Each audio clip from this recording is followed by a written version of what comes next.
I'm just trying to sign on my computer real quick.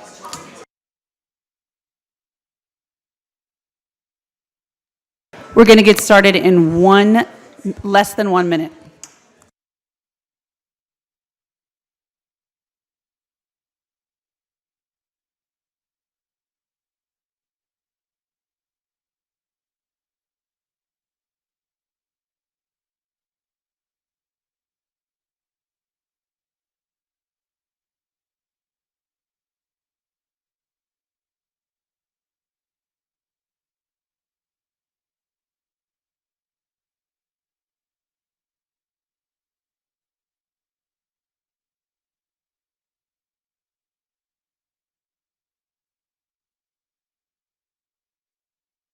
Are there any special intentions? Councilman Wilmot? Yeah, I'd just like everybody to keep in their prayers. I have a real close friend of the family and dear friend of my wife's. She's got terminal illness, and she's not expected to be with us much longer. So please keep her in your thoughts and prayers. Thank you. Thank you, Councilman Wilmot. Anyone else? Okay. If everyone could stand, I'd like to invite Father Luis Duarte from St. Jerome Catholic Church to lead us in the prayer. In the name of the Father, and of the Son, and of the Holy Spirit. Amen. Oh God, we come before you with gratitude. We thank you for being a God of love who is with us now in this very room. You never leave us or forsake us. Your grace has brought us safe thus far, and your grace will lead us home, Lord.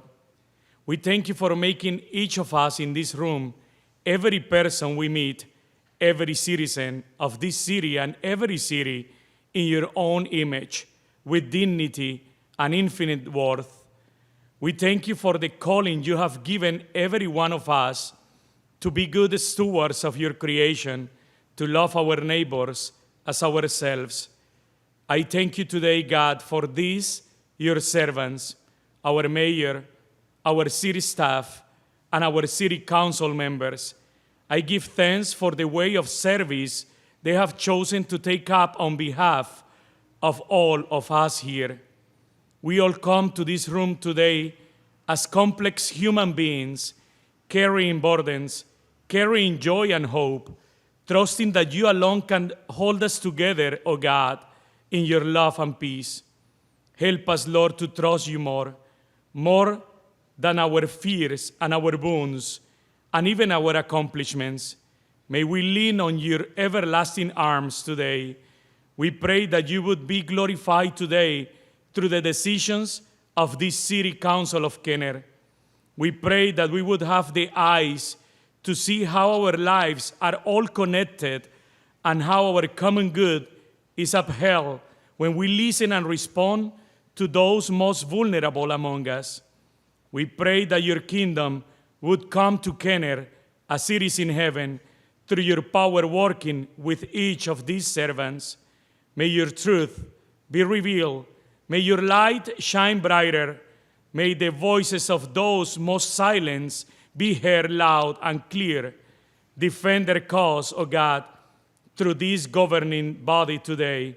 We pray for wisdom, for strength, for courage, to do what is right and good for all citizens.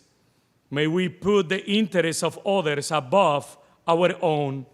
May we act with love for the common good. May we be good neighbors, recognizing your image in every person here. We thank you again for this council, our mayor, our city staff, our first responders, our hospital staff, and all those who work to make this place we call home such a wonderful city. Amen. Amen. Father, Son, Holy Spirit, amen. Councilman Brian Brennan, would you please lead us in the pledge?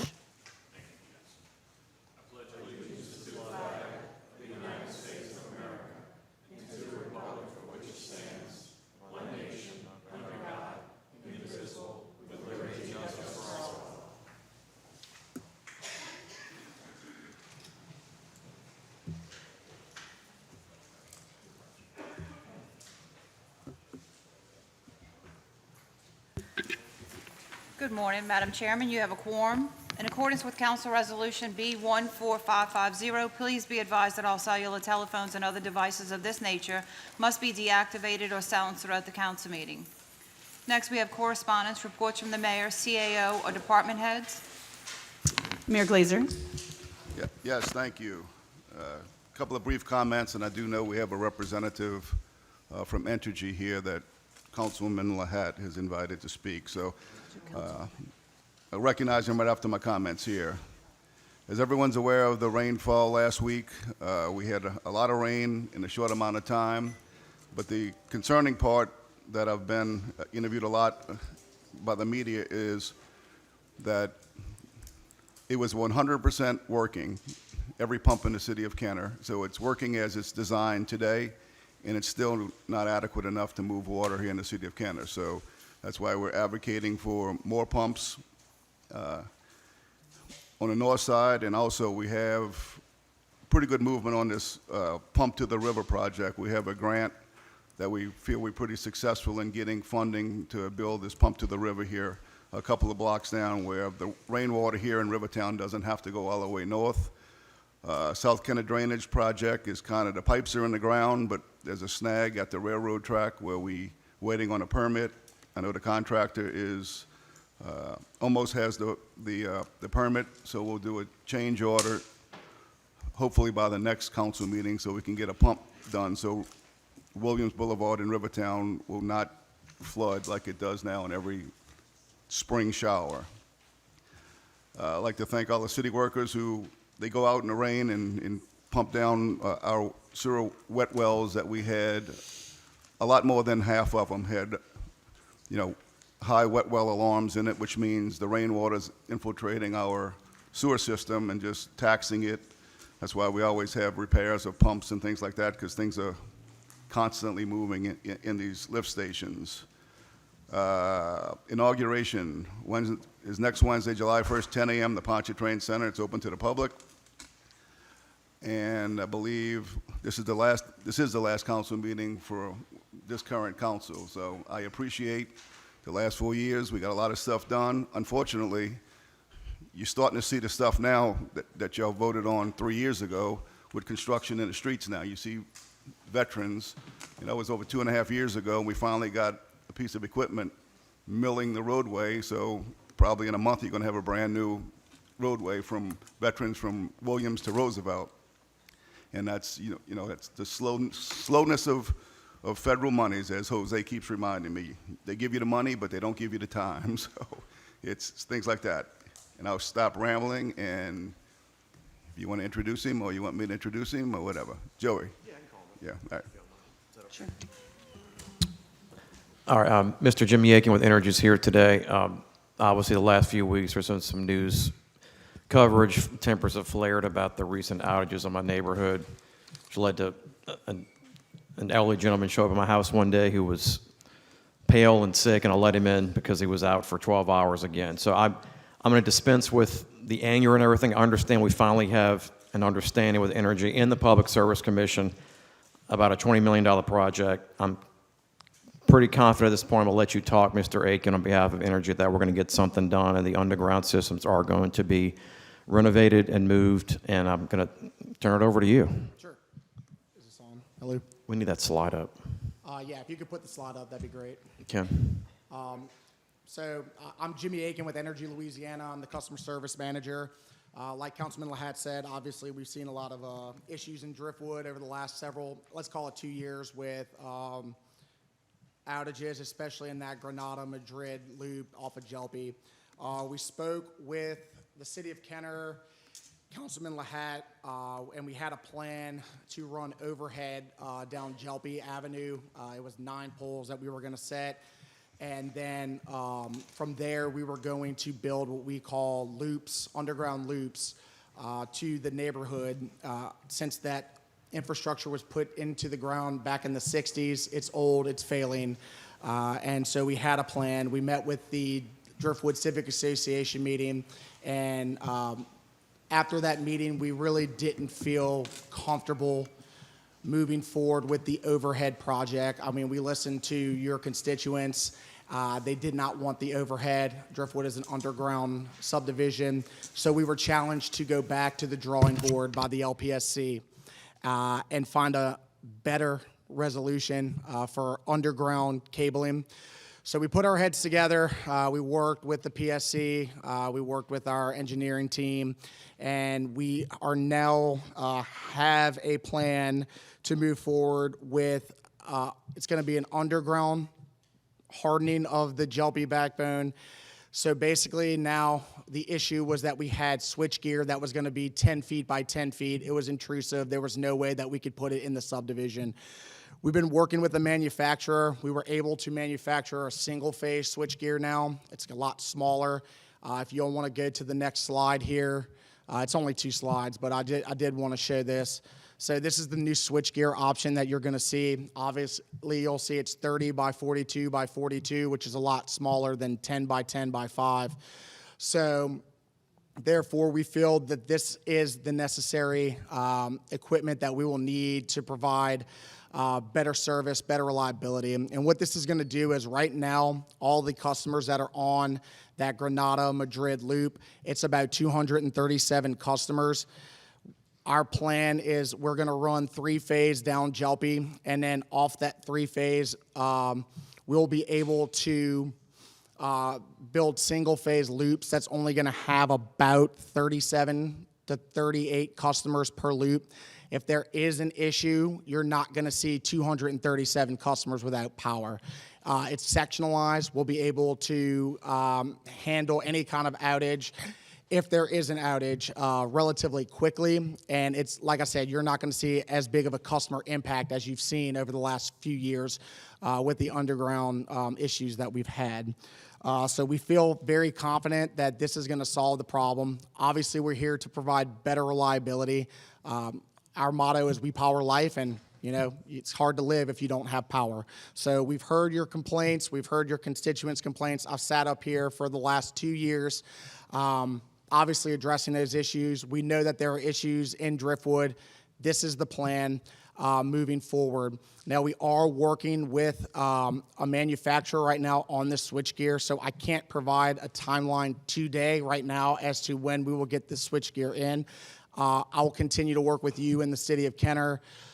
Hopefully, I'll have a better understanding of how long it's going to take to fabricate the switchgear within the next 2 weeks. From there, we can go ahead and set a timeline. I know our engineering team is working right now. Design's already underway. But we're still working on cost estimates, but like the PSC said, it is about a $20 million project that we are going to implement in a Driftwood within, the next several months. And this is going to be parcel of the east part of the neighborhood. You've already done the above-ground subterranean mount replacements. This is the next phase. That's correct. And then you're going to keep going with this other subterranean replacements, I'm sure, after you do this, because this is obviously the priority to keep these people on, the 200 plus. That's correct. And just so we're all on the same page, the submersible transformers that are in Driftwood, that's an aging technology. We can hardly get submersibles anymore. The new standard is moving to these pad mounts, to this switch gear for underground service. So this is going to be a less intrusive switch gear. Obviously, we still will need to work with the city of Kenner. There may be some sheds, there may be a pool, there may be some fencing that's in our right-of-way where we may have to get. Obviously, we'll try to mitigate as little damage as possible and to get this, but our main concern right now is to provide quality power to these residents. They've seen too many outages over the last several years, and it's unacceptable. I've sat here for 2 years now and said it's unacceptable, but now it's time for us to bring this plan to fruition and make sure that we are moving forward with this. So I'll continue to work with you, with the city of Kenner, and I feel like I've been transparent every step of the way, and I'll continue to do that. That's fine. And just update me when there's boots on the ground. You said about 7 months, so I'll notify the neighborhood residents and my constituents. Well, I said several, within the next... 7 months or several? Several months. I don't... Okay, several, yeah, okay. Hopefully we can get boots on the ground. We're trying to get boots on the ground as quickly as possible. This is obviously a top priority for us. Like I said, until I can understand how long it's going to take to manufacture this switchgear, I can't provide a timeline. As soon as I have that information, we can already start ordering materials for, the cabling and all that. Obviously, we're going to bore all new primary underground into the neighborhood. It's going to be in conduit. Right now, the wire that's there is just direct burial. And the reason being is that was the standard back in the 60s. Driftwood was kind of piecemealed together. It was built in different sections. So, but moving forward, all of this, we'll have to bore new conduit to build these underground loops. Excuse me, bore new cable, but it will all be in conduit to build these underground loops moving forward. All right. I greatly appreciate you coming today. I'll be posting information about this to my constituents on my Facebook page and calling them, but I appreciate you being here. Right, no, and look, we're always one phone call away, so if y'all need anything, please don't hesitate to reach out, and we'll work through this and get through this together. Thank you so much, Mr. Aiken. Thank I you. appreciate it.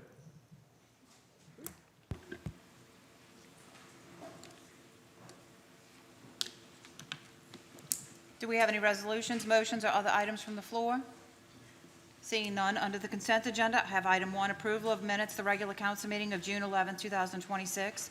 Item 2 is approval of alcoholic beverage permit applications. We have none. Item 3 is approval of bingo and public gathering applications.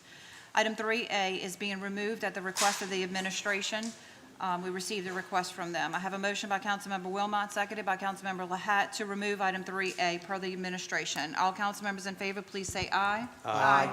All opposed, please say nay. Seeing none, motion passes 7-0 to remove item 3A. That concludes the consent agenda. I have a motion by Councilmember Wilmot, seconded by Councilmember Lahat, to approve the consent agenda. All council members in favor, please say aye. Aye. Opposed, please say nay. Seeing none, motion passes 7-0. Under the public appearance agenda, we have item 8, public hearings and final passage. We have none. Item 9 is ordinances for the sale, purchase, transfer, lease, and/or alienation of immovable property. We have none. Item 10 is opening of bids. We have none. Item 11 is reclassification of zoning for final passage. We have none. Item 12 is other ordinances for final passage. Item 12A is summary ordinance number 14,184, an ordinance amending Chapter 15, Traffic and Motor Vehicles, Article 3, Section 15-34 through 15-46 of the Kenner City of Code of Ordinances to repeal the Kenner brake tag requirements and provide for related matters. Motion by Councilmember McKinney, seconded by Councilmember Brennan. Is there anyone wishing to speak on this item?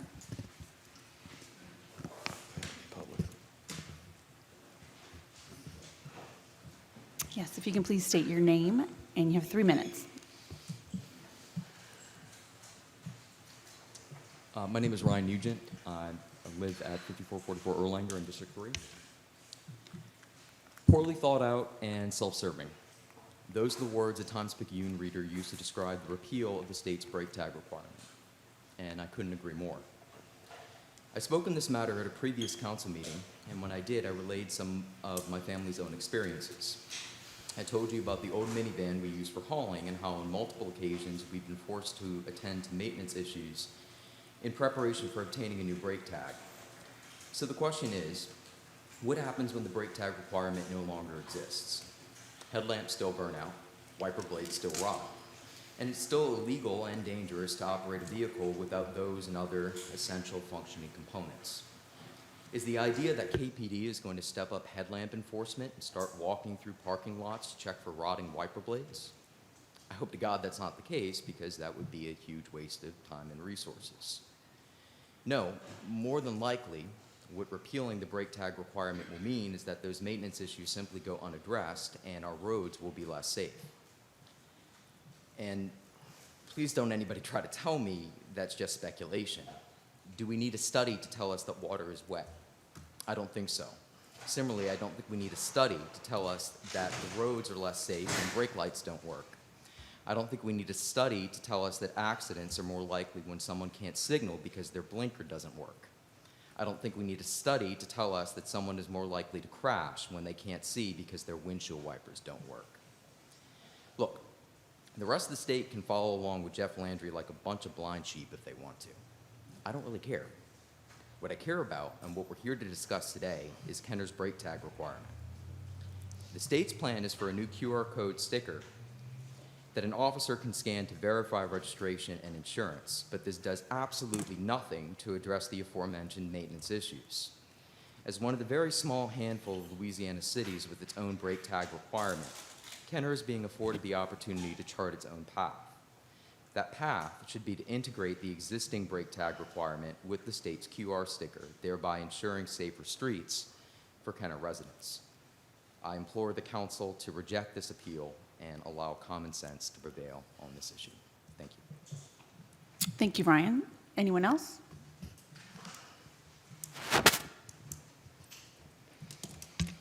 Greg Taft, 5th District. Personally, the way our cars are being inspected today is almost a joke. I mean, they walk around, they make sure your lights are working, they make sure the windshield wipers work, they make sure your horn works. But it's nothing like other states where they actually check what's being polluted from your car, whether you got a catalytic converter or not. That doesn't happen here. Ours is very simple and really unneeded. I'm convinced that if an officer sees a brake light off or not working, they're going to stop the car. Simple. If we know when it's raining, you got to turn your windshield wipers on. Again, an officer can see, hey, the windshield wipers are not on. Now, the only real issue may be, and maybe it's an issue or not, is maybe the tinted windows. That might be an issue, but I'm sure with the leadership in the Kenner Police Department, they'll figure that one out too, without having to go through the brake tag process. Again, we don't have professionals like we used to checking your car for the brake tag. And again, as I pointed out, some states have very tough standards when you drive through there to make sure your car is safe and not polluted. We don't have that. So all I'm saying is we don't need it. And why put that? We have the opportunity to take that expense away from the citizens and the aggravation to go to the whatever place you got to have that brake tag put on. And that's really all I have to say, because I have enough confidence in our Kenner Police Department. They will know if a car is not legal. Trust me. They will know when a seatbelt is not on. They will know when the lights are not working. They will know when the brake lights are not working. So we don't need it. And that's really all I have to say. Thank you. Thank you, Mr. Taft. Ma'am, if you can introduce yourself, and you have 3 minutes. Wendy Witsett, Kenner, Louisiana, 920 Taylor Street. I'm up here because of the brake tag issue. I have a voice and I want to let it be heard. About the brake tag issue, I think, my personal opinion is that we get rid of the brake tags. You know why? Because you go to the brake tag place, you get your brake tag. When you leave there, something done broke already. So if the light's not on, you have this brake tag for 2 years or maybe 1 year, they got 2 years now, and you go there and something breaks right after you leave the place. So what's it worth? Getting the brake tag and the lights go out, or the blinker go out, or whatever it go out? Kenner Police Department there, they see something wrong, they're gonna stop you. They're gonna do that anyway. That's their job, okay? So I feel to believe that it's a waste of money, because of the simple fact is, you can go to get a brake tag and pass all the inspections, pay your money, and when you leave out of there next week, something happened to the car and it's broke. So what that's gonna do for you? I don't have nothing else to say. We don't need no brake tag. Thank you, ma'am. Mr. Brown? Richard Brown, District 4 in Kenner. I don't always, maybe you can say, don't often agree with my friend Greg Taft. In this case, I do agree with him completely. I share his sentiments. The state of Louisiana has abolished the brake tag requirement. I think the city of Kenner should do the same thing. We should not, be an island with requirements for automobiles that the rest of the state doesn't have. I think all of the states surrounding us have done away with them. I believe Texas did years ago. Mississippi abolished the inspection sticker program several years ago. At one time, I knew what other nearby states had, but I've lost count. But I think a majority of the states in the country, if they ever had the program, have abolished it. And I'm not aware of a single state that has reestablished it after abolishing it. There simply is not a problem. I agree with Mr. Teft. If a car is driving around without a headlight or with a headlight pointing up in the trees or the tail light out, the Kenner Police Department does a very good job of enforcing our traffic laws, and I think they will stop you and issue you a citation, or at least a warning and maybe a citation for improper lights. I don't think we need this. When the city conducted its own inspections, they did a better job. We aren't getting the same inspections now from these independent garages that we got from the city. I think it's time to join with what the state has done, join with what our surrounding states have done, and abolish this program, which was pretty much just a money grab all along. Anybody have any questions for me? Thank you. Thank you, Mr. Brown. Mr. Ream? Thank you. My name is Danny Ream. I am the councilman-elect in District 5, and I just wanted to let the chief speak on this. I'm in complete agreement that if this is something that he feels his men and women can take care of and make sure that the cars on the roads of the city of Kenner are safe, and he's okay with that, that we really defer to Chief Conley and his opinion on this matter.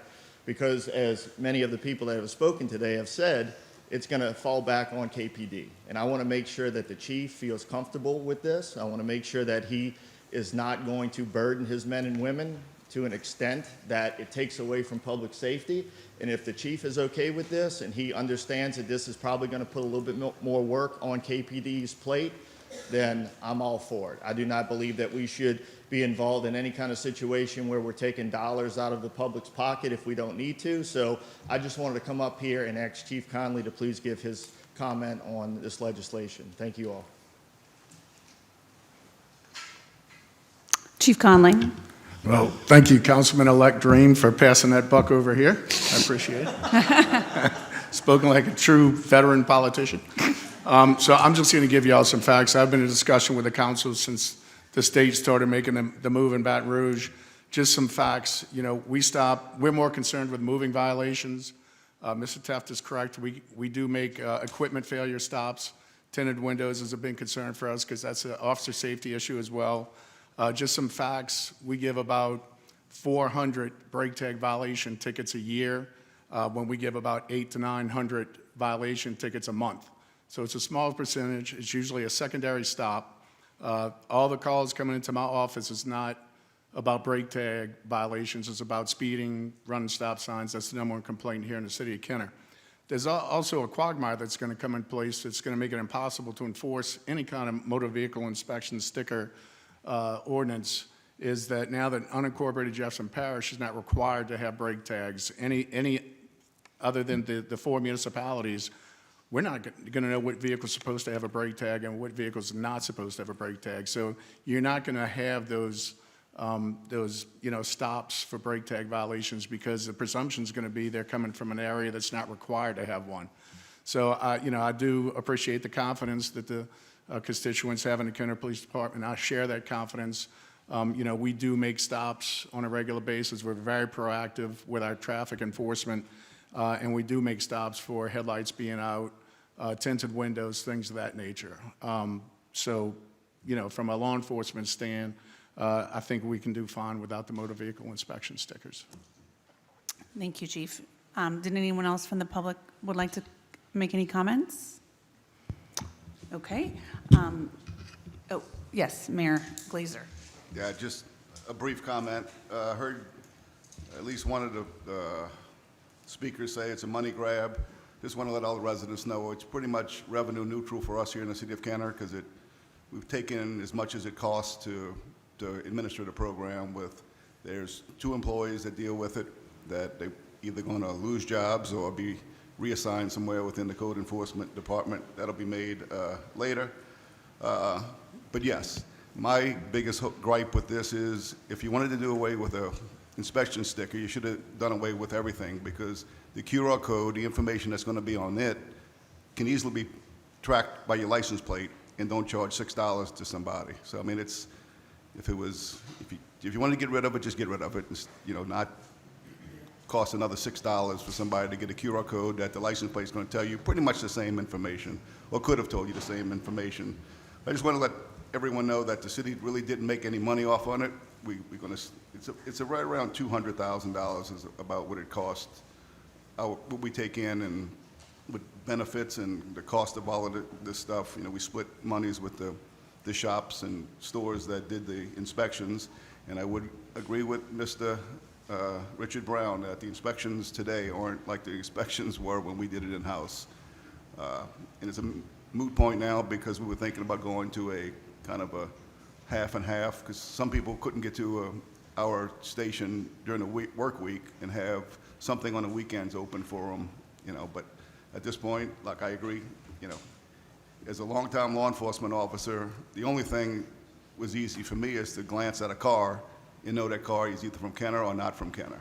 That's what you're going to lose. The policemen are going to lose. They're going to see a car, and you immediately know if it was registered in Kenner, and you'll lose a little bit of that. But other than that, I mean, I really don't think it's going to be that much of a difference. The police probably will, write a little more tickets, because they see a glaring, I guess, offense.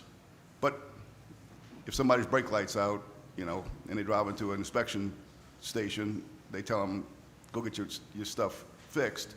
Now they're not going to know that until the police pull them over. So that's it. So with that, that's the city's stance on this. It's pretty much revenue neutral for us. So. Okay, council members, I'm going to go from that side to this side, if that's okay, because I'm sure everyone has a comment. Councilwoman Dunn? Yeah, I have to agree with Mr. Brown on this also, that's not really a big priority. Even when I go and get my car inspected, they just walk around, say it's okay, give me a sticker, and I'm going. Well, that's not a full inspection. Kenner, again, used to fully inspect the cars. So again, what is the issue? Because it's not being fully inspected like it should anyway. And if the chief is okay with it, then I'm okay with it. Councilman Charworth? Thank you, ma'am. If you're a long-time resident from the city of Kenner, you'll know that the Kenner Fire Department used to issue the brake tags at Station 35, 1801 Williams, used to be Central Station. I'm for this to repeal. It's time. It's something that's long overdue. Thank you, Councilman Charworth. Councilman Lahat? Yes, I agree. I have every confidence in our police department that they're going to pull over cars that are smoking tinted windows, that present officer safety, that don't have operational lights, brake lights, blinkers. We have a great police department here. I'm not worried one bit that we will not have safe cars on the road through our police department.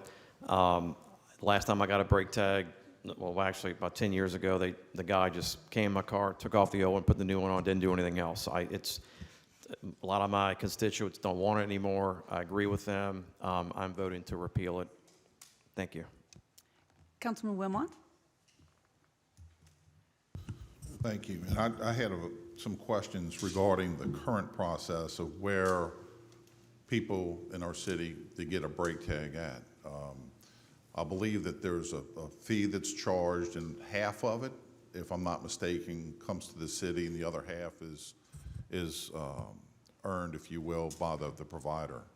And I think there's 4 or 5 different locations, if I'm not correct. And approximately, do we know how much money that generates for the city?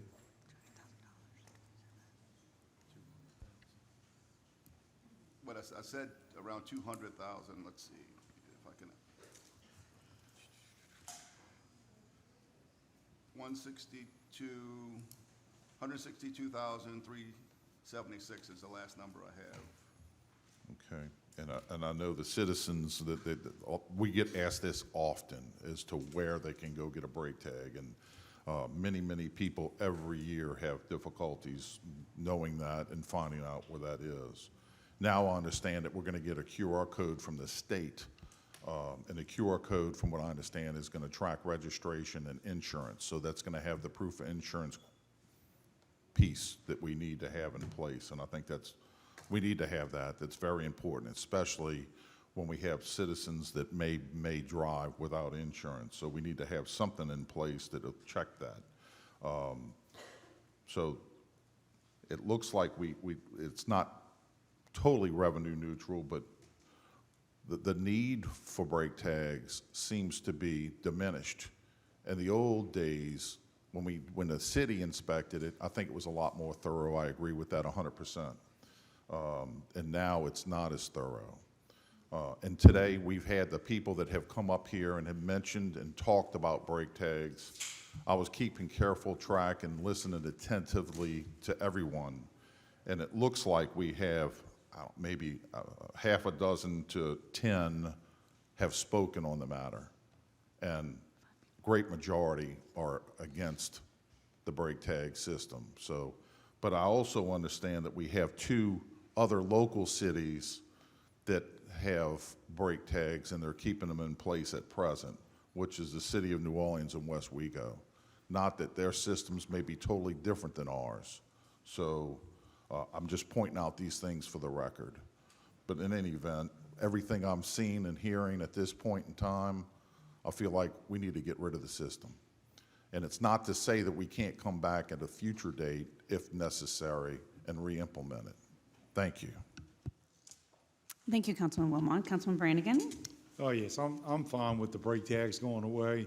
I've been told that the cabs and commercial vehicles will still be required to have brake tags in the city of Kenner, and that's an important piece of the puzzle.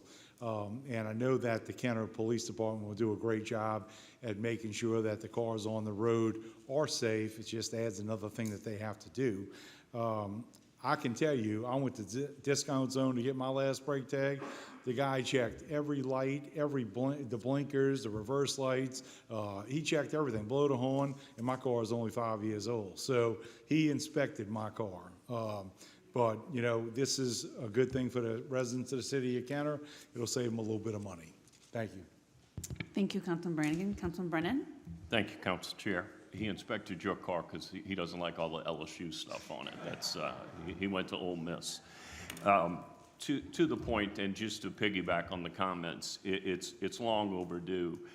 I'm in the insurance business, as a lot of people know, and you get an ID card when you purchase a policy, and there's no way to know if that card is any good or not any good unless someone actually calls an agent to say, I've stopped this person, is this card still valid? With this new technology, with the QR code, hopefully that's going to give real-time information so that if someone is stopped and their insurance expired, whether it was yesterday or 4 months ago, that police officer is going to be able to determine that at that point. Many times, and I've seen it for many years, people ride around, and again, they'll have an annual, they have a 12-month ID card, and the policy they could have made the down payment and never made another payment on it, but that card is in the car, and they'll present it just like it's as good as could be. And that affects everybody. Councilman Wilmot mentioned about uninsured drivers. It's still a big problem in the state of Louisiana. And this, hopefully, will help with that just because of the real-time technology. So, yes, there is money that's going to have to be paid, but in the long run, I think this will be a benefit. And I have all the faith in the world, as everyone has said. The KPD is going to be on top of this, and it'll be good. In the long run, I think this is a good thing for the state. Thank you. Thank you, Councilman Brennan. Okay, well, I presented this legislation in concert with Councilman Brennan. I think that it's long overdue, and currently the brake tag system, I mean, we should align with the state. A lot of other states have gotten rid of their inspections, or a lot of municipalities. just because vehicles in general are newer. They don't, unfortunately, vehicles don't last as long anymore. So, maintaining your vehicle is paramount, and it's an individual responsibility, not something that I believe should be regulated by, the city or the state. I think it's important to note, I reached out to code enforcement and asked about how many vehicles got inspections in 2020, in the past 2 years. 2024 had about 13,465. In 2025, that number actually increased to 15,809, which is only a tiny minuscule number of vehicles that are on the road in general. I'm sure, we have 67,000 residents. Obviously, some of those are children, but we have at least four times the number of vehicles just in the city of Kenner that, and residents are required to. People haven't been doing it. This is definitely not any type of moneymaker. It hasn't been, the purpose of it was to, back in the day when people weren't, older vehicles were less reliable, or people kept them longer, so we wanted to make sure people are maintaining their vehicles. With technology today, this is no longer a requirement. There are a lot of other ways to ensure that people are maintaining their vehicles, like, for instance, obviously, the police is, if there's a blinker off, or, where people aren't doing, a lot of people don't even use their blinkers, so who knows if the blinker's actually working anyway. But, that we need to hold that responsibility for the police department. We need to align with the state, and, I echo what the chief is saying. I think it's, I just want to say that I think that this is something we have great faith in you, in the police department, and the men and women of the police department, to keep us safe in all instances, obviously, especially in motor vehicle maintenance. I just want to, I don't want this to overburden the police department, but I think, as an individual, we all need to realize that it's our personal responsibility to maintain our vehicles and make sure it's safe. It's not the cities, it's not the police. We need to, if people who were going to maintain their vehicles were going to do this anyway, and people who weren't going to, they're not going to do it. The threat of a ticket for a brake tag is not going to make someone do something that they're not going to do anyway. I think that this is just, makes common sense. We should align, and of course, I'm going to vote in support of this. Do you have any other anything you'd like to say, Chief Conley? No, not really. I think everybody's pretty much covered it. Okay, I guess I just do have one question. Did you find any information about how the state is going to administer the QR code? Yeah, when you go to register your vehicle or renew your registration, that paperwork will be sent in, with that registration renewal form electronically, and it will be mailed to you. The state expects it to phase in over a year, maybe longer than that. And we have some questions as to the equipment that we're going to need to scan that QR code. You're not going to be able to do it with a regular iPhone to respect people's privacy, so we'll have to have special equipment for that. So that's something we'll be talking to the state about as well. So it's going to be phased in over a year. Okay, great.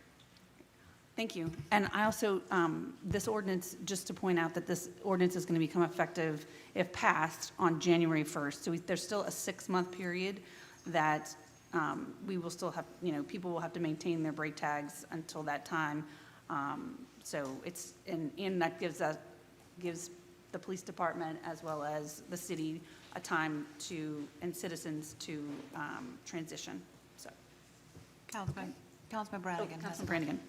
Chief, so the deal with the state goes in January 1st.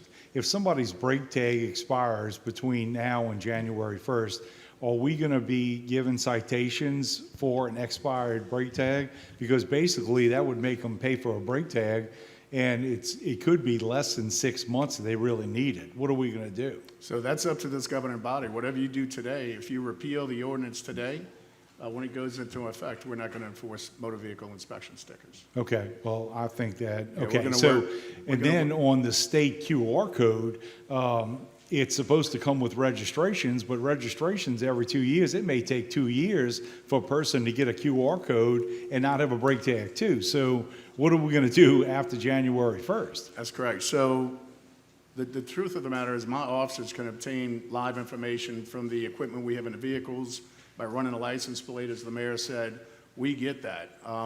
The feature of the QR code is we get it in real time, and it's a lot easier for the officer to retrieve. It's an officer safety issue because he doesn't have to get all the information from the motorist, go back to the vehicle, sit in the vehicle, and run the plate in that computer.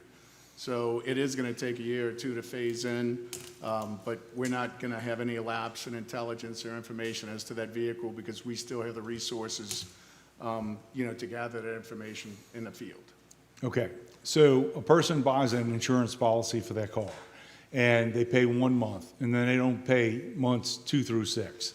So they it's not gonna matter then, but is the license plate, when you put them in the system, does it show inactive insurance if they haven't paid their bill?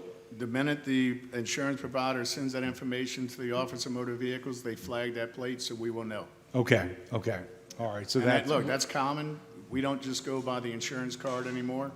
Our officers do run the plates through to make sure the insurance is current.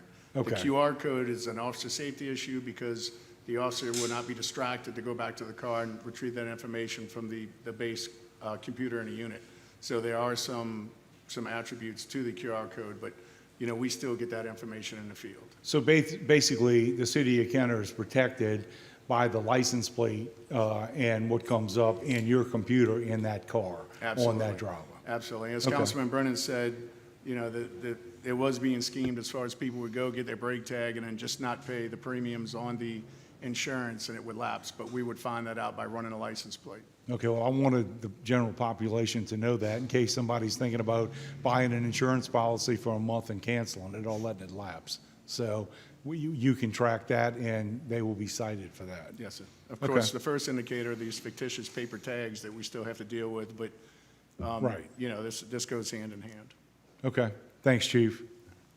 Is there anyone else wishing to speak? Okay, council members in favor, say aye. Aye. Opposed, say nay. Seeing none, motion passes 7-0. Item 13 is resolutions and motions by council members. Item 13A is a resolution submitting a nominee for appointment to the New Orleans Aviation Board. Motion by Councilmember Sharwood, seconded by Councilmember McKinney. Is there anyone wishing to speak in this item? Madam Chairman, I received a letter that we would like to read, the clerk would like to read into the record, please. It was a letter dated June 25th, 2026, from Representative Joe Stagney.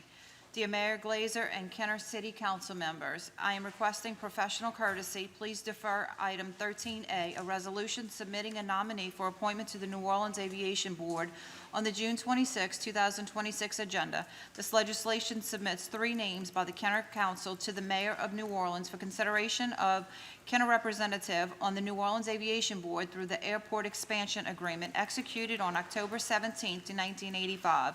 On May 16, 2026, 2 new council members were elected and will be sworn in on July 1, 2026. The new elected at-large Division A and District 5 council members are being excluded from the discussion and participation. Thank you for your consideration. Sincerely, Joe. Just wanted to read that into the record. I believe every council member has received this letter. Thank you. Representative Stagney. Thank you, Madam President, Mayor Glazer, Chief Conley, and council members. I wrote the letter because this appointment is an extremely important appointment. There's been a vacancy for a Kenner representative on the Aviation Board since February 13th. And we only have 2 weeks before those people who were elected to serve the Kenner citizenry will come on board. The Aviation Board member will not be selected until the new council members are there. And so I asked for a simple professional courtesy of waiting 2 weeks so that Councilman-elect Ream and myself can have some discussion regarding the members on that board. personally, we have drainage issues that we've all been concerned about, noise issues, and that person is going to be Kenner's voice on that board.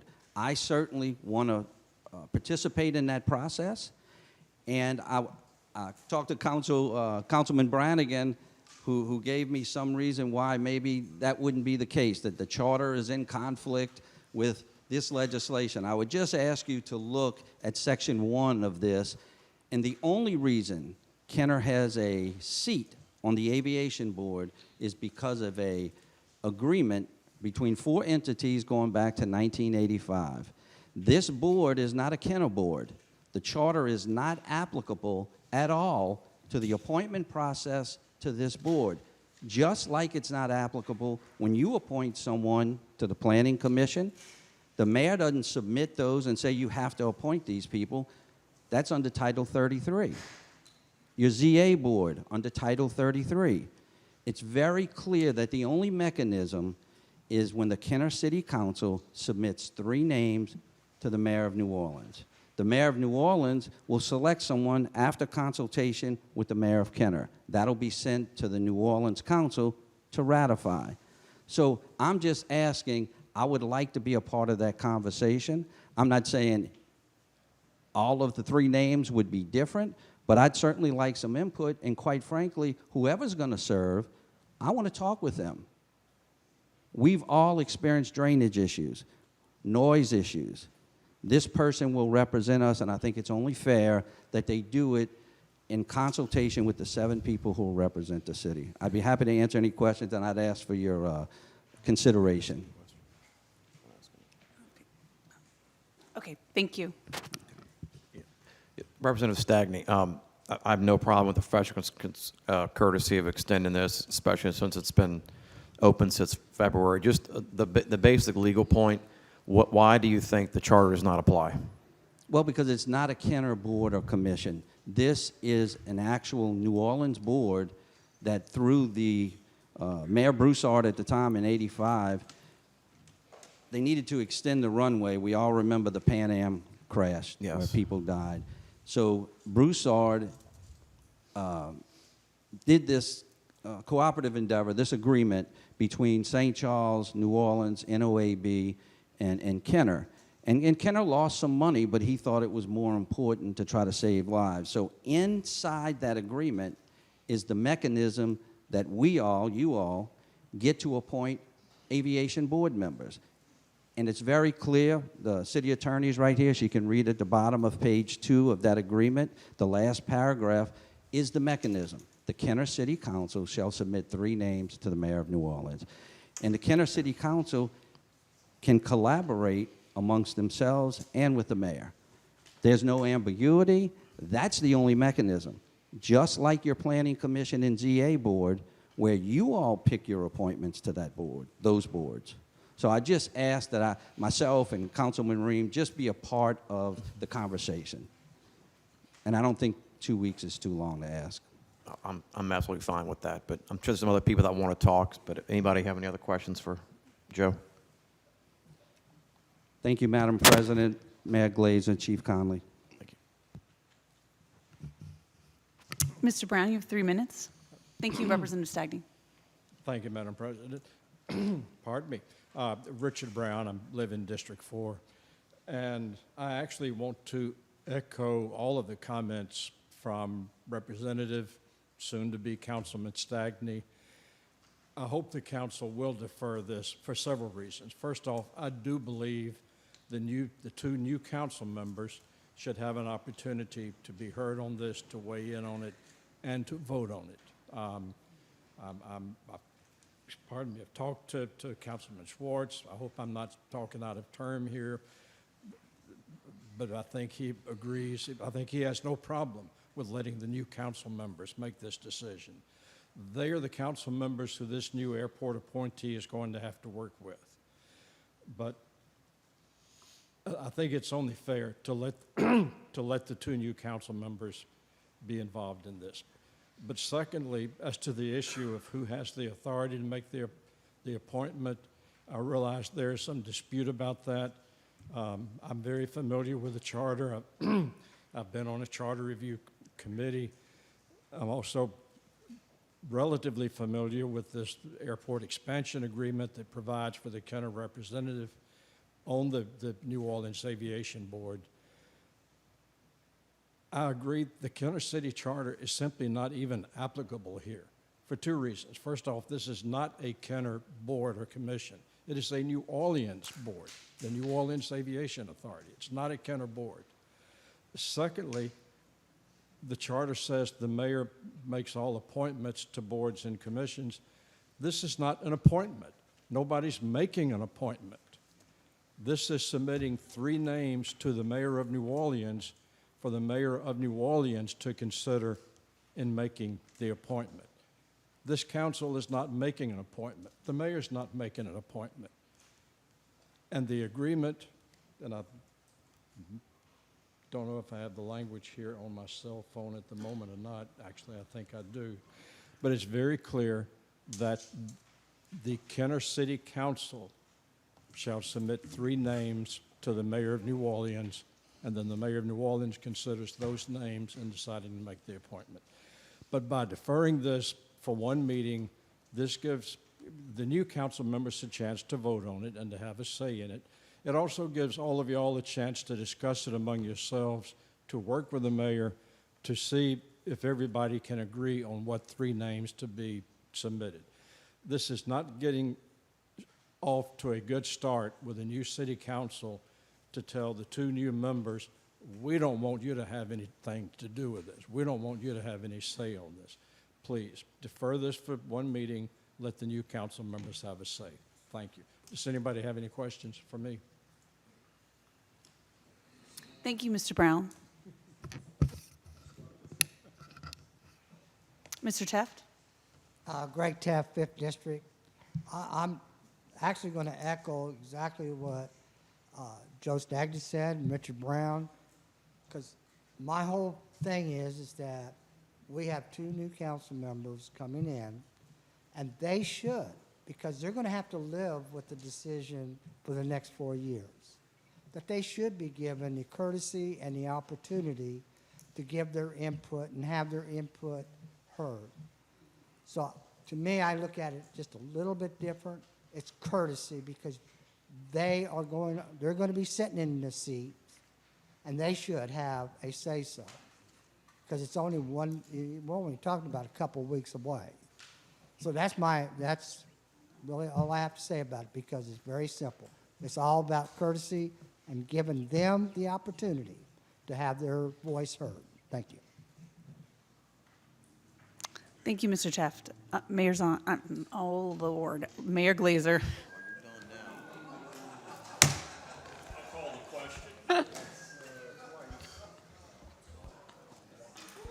I was kind of slouched over in my seat, so let me stand up. So, look, this process has been in place since the agreement in October of '85 was written. Even when Greg Carroll was appointed, the mayor of New Orleans office pretty much submit 3 names from the mayor's office. The council ratifies it and submit it to the mayor's office for an appointment.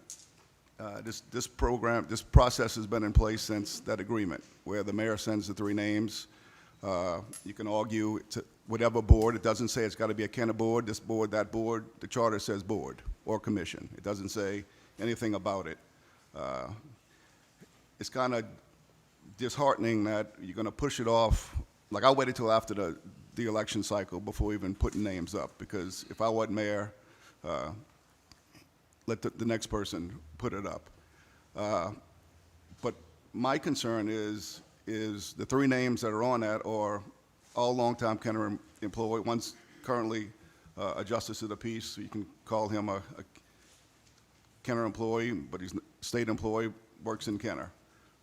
The other 2 are longtime Kenner employees that are retired, still live in the city of Kenner.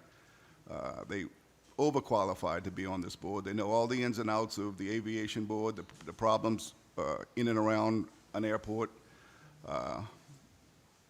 But I just don't want these appointments to come. Look, there's 2 or 3 people that I asked that couldn't do it. But my concern is this should not be a political appointment. This screams politics. So that's it. I mean, I don't think you should defer this. I think you should vote on these 3 qualified people and send it to the mayor of New Orleans. And if she's just like the last mayor, they will want a recommendation of the 3 names. They will want, like, which one do you really want? So that's the way the process worked. The only time I was involved in it, when Greg Carroll was appointed. And it's been this process since we've had an aviation board member here with the city of Kenner. So that's my 2 cents. I don't think you should defer it. I think you should vote on it so we can get somebody in that seat. Actually, I do have one question. When is the next aviation board meeting? Well, it would have been, yes, next month, the end of next month, the 3rd. Yes.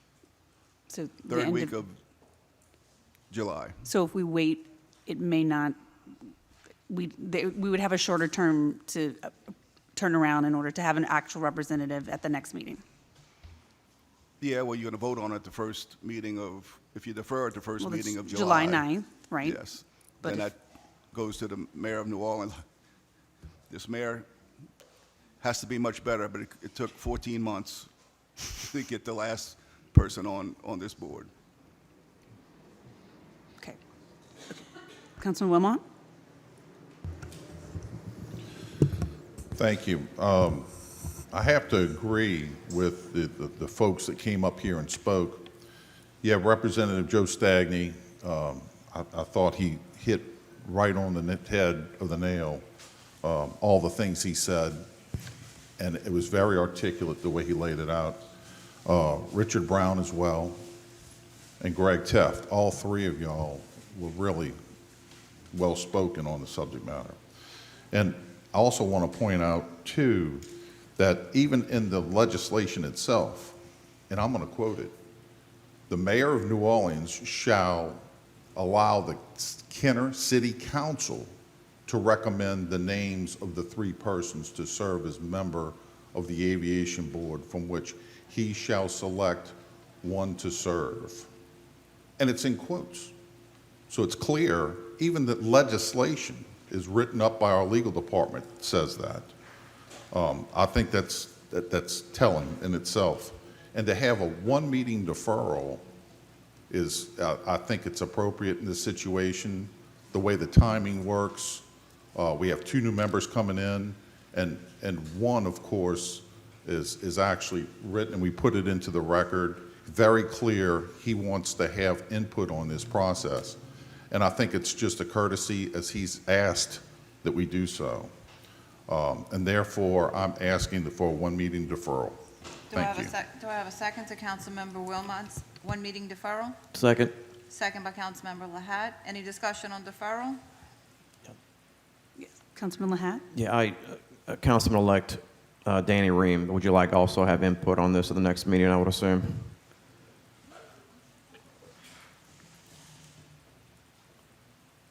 I think based on the timelines given, that it would be appropriate for the next council just to have input on this. Obviously, I know all 3 people that are on the list. They're all excellent, excellent choices. I don't have a problem with any of the current people on the list, but I do think that it is the person that we're going to have to be working with moving forward on the aviation board to represent the city of Kenner. So it just seems like, based on the timing issue of Representative Stagney and myself being sworn in next Wednesday, which will be here before we know it, that we would just defer 1 meeting and allow the new council to all have a say-so and feel good about who we put up there. But all 3 choices that are, currently within what I have seen, I have no issue with any of them. But, from a timing standpoint, I do think we should offer that courtesy and allow the next council to be united on that choice. Yeah, I agree. The 3 names on the list I have a problem with either, but this happens in the legal world all the time with judges. Give me some more time to look at this. I want to be involved. The timing on this does not require us to vote on this today. I think deferring 1 meeting is absolutely appropriate based on the 2 elects coming in that are present today in the council chamber. So I am voting to defer for 1 meeting. Councilman Dunn? Actually, this is in my district, and with all 3 names, I have no problems with any of them. I have no problems with working with any of them. Now, we do understand that the mayor made his decision. If nobody have a problem working with these 3 individuals, then it should not be a problem. What is a problem to me is that we don't need to keep putting this back in the future. We need to vote on this today and make sure that we have a representative on the board.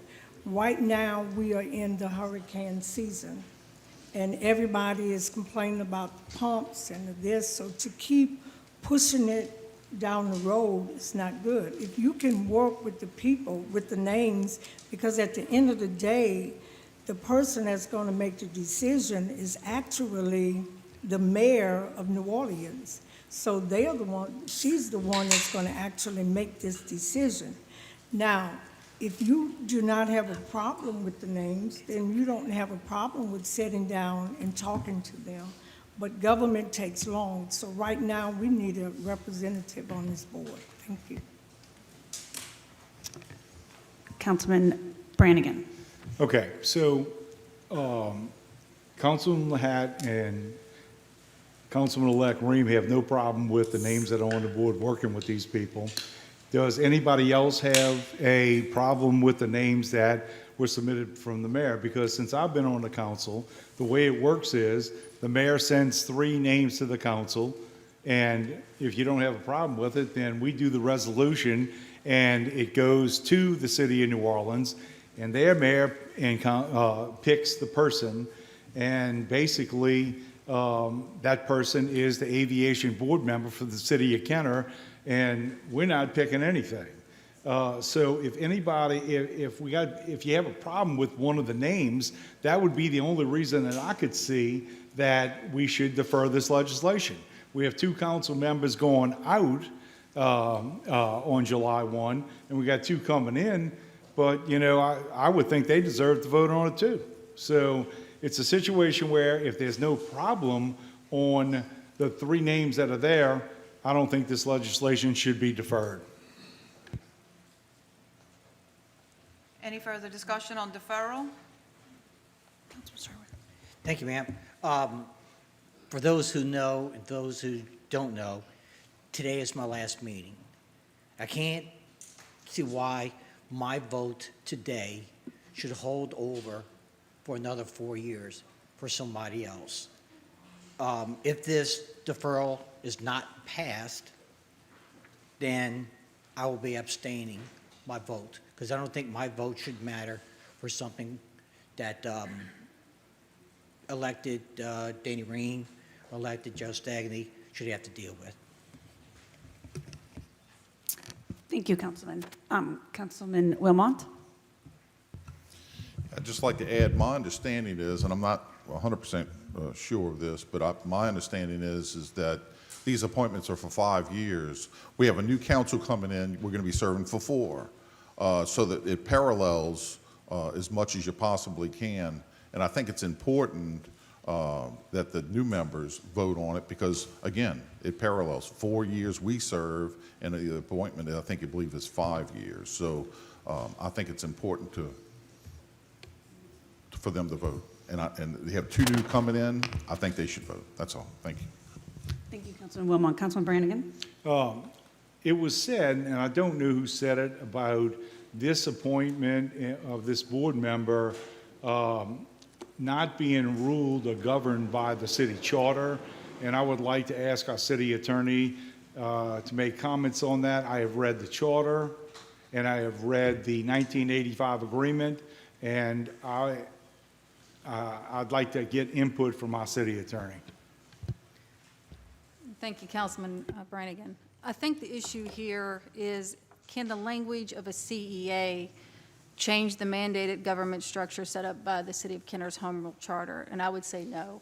I believe that the city's Home Rule Charter carries our constitutional authority, and the city charter in section 3.10 says that the mayor has the authority to appoint board members. It doesn't say a board member within the City of Kenner. We have agreements with different places, different companies outside the city that he enters into agreements with, et cetera. So I believe that the city's charter directly conflicts with the CEA language. And in that case, it'd be my opinion that the charter rules. The charter is our government authority. It is our ability to act. It is our law. It is what we follow.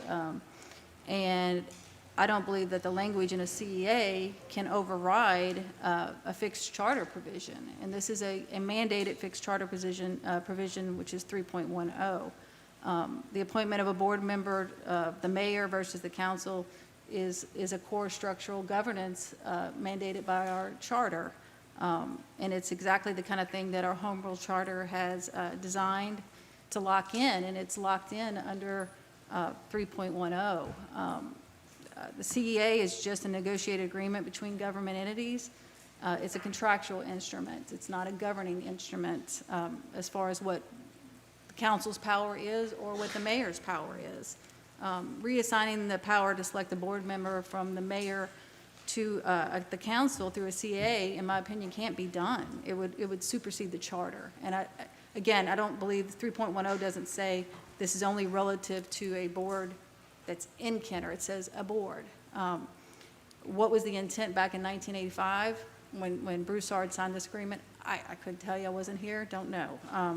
But again, I don't think that a mayor or the council can negotiate the charter's power out to something else. I don't feel like that is how the charter is supposed to be construed. The CEA provision on page 2 purports to transfer the mayor's power of appointment authority to the council. Again, I don't agree with that as it's written. But again, it's just a CEA. It's just an agreement. It's not the authority.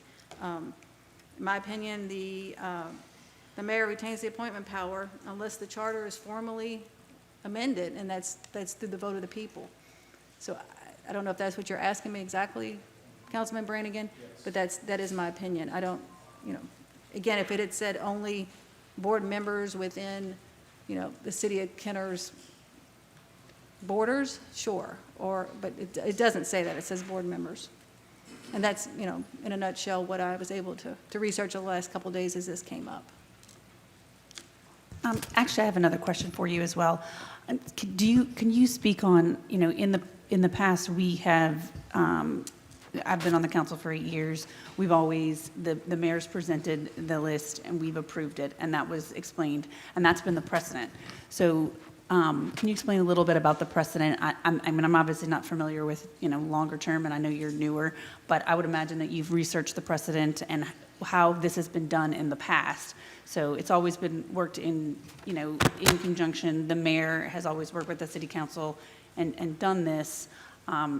They presented it, and if we had any, we've always basically followed the recommendations of the mayor. So essentially, Yes. essentially the mayor is his choice are one of those three people. So even though the mayor of New Orleans is going to pick from one of those three, all three are the mayor's choices. So it's essentially the same as him appointing, one name, deciding one name. So all three. So the fact that the mayor is not essentially saying, here's my one person that's going to be on the board. Mayor of New Orleans is going to pick from one of his three choices. So that's how, in my understanding, that's how it's been done in the past. Again, I didn't go back to 1985 because that's not really what I was looking at as far as precedent goes. It's what our charter rules are. And I can tell you, when Mike Power was here, he told me if there's ever a conflict, go to the charter. That was always his language. And in fact, this one had me second guessing myself yesterday about 4:30. So I gave Mike Power a call. He was a funny man because he said, Grasshopper, I taught you well, go to the charter. So I went to the charter and, just confirmed it with me because I was, again, second guessing myself. But that's my opinion, that the charter rules, and we follow the charter. And that's our home rule charter, that's our government authority. So if you all defer it, that's a different choice. But as far as who submits the three names, I believe it is the mayor. Okay, great, thank you. I also do want to, I actually looked up the next aviation board meeting is July 16th, which would only allow us less than a week to get someone on the board. I agree with Councilwoman Dunn that getting this person appointed and hopefully in place by that time is paramount, because it's already hurricane season. We've already had floods. I think that if we defer, I'm not for deferring it, because I think it's important to get it done today, and I have no problems with the people who are suggested. Hopefully, we can get a good turnaround, and the mayor of New Orleans will be able to appoint them as soon as possible. So, thank you. Councilman Nahat. Yeah, I mean, the legal arguments back and forth, I mean, the council appoints, we appoint the planning and board of zoning variance members that we appoint and submit, and we do that based on if there's an absence. So there, and I don't even want to get into the legal back and forth on the charter, but we have two elects in here today. One is a sitting state representative asking us to defer this one meeting. There is no legal consequence to defer this one meeting. This thing has been open since February. I don't see how this is that big of a deal. It's a courtesy of them two. We're going to be working with them the next 4 years. The relationships, really need to start now with them, and I look forward to working with both of them. There is no legal problem in my eyes to defer this just really until the swearing-ins next Wednesday. I don't see why we can't just do that, even if we're fine with the nominees. If they want input. The 28 other items on Section 15 today, all these contracts, if any of them ask me the same thing, can we defer this one meeting? I'm going to say yes, unless we have to vote on all these things today, and most of them we probably don't. If they wanted more input on the brake tag resolution, the ordinance, I would have done the same thing. I mean, we could have done it then if they wanted to sit here and vote on it. So again, I'm voting for the deferral. I think we should, to give them just the courtesy of being here July 9th to vote on the resolution. Thank you. Council members in favor of a one-meeting deferral, please say aye. Aye. Council members opposed to a one-meeting deferral, please say aye. Aye. Council members Brennan, Brannigan, McKinney, and Dunn are opposed to a one-meeting deferral. Motion fails 3-4. Back to your original motion. Council members in favor, please say aye. Aye. Council members opposed, please say nay. I'm going to abstain. You're abstaining? Motion passes 5-1. Councilmember Wilmot is opposed. Councilmember Sharwood has abstained.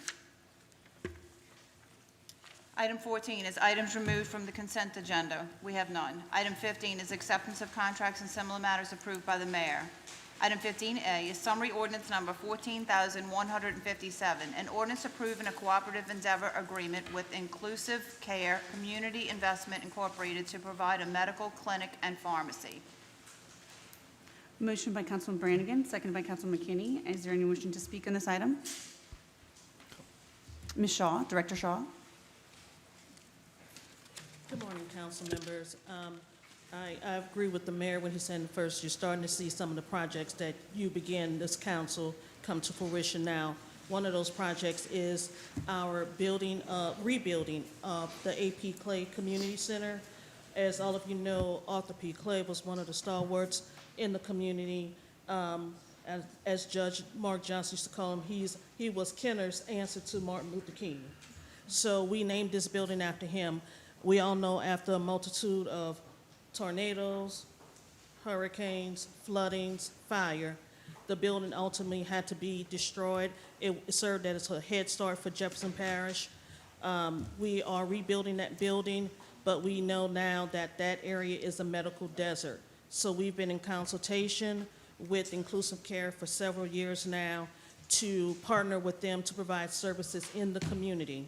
The council has voted in the past. We've gotten loans for this building from HUD, Section 108 loan, and also we have received funding from Jefferson Parish for this building. And we actually had a meeting with Jefferson Parish yesterday, and I'm pleased to announce that our project, this project in the city of Kenner, of all the projects they have going on in Jefferson Parish with the with the OCD funding, we are actually ahead of everyone else. So we are moving forward. And today I do have Dr. Chandra Williams, who's the CEO and president of Inclusive Care, who would like to come and give a brief remarks about her venture with the City of Kenner.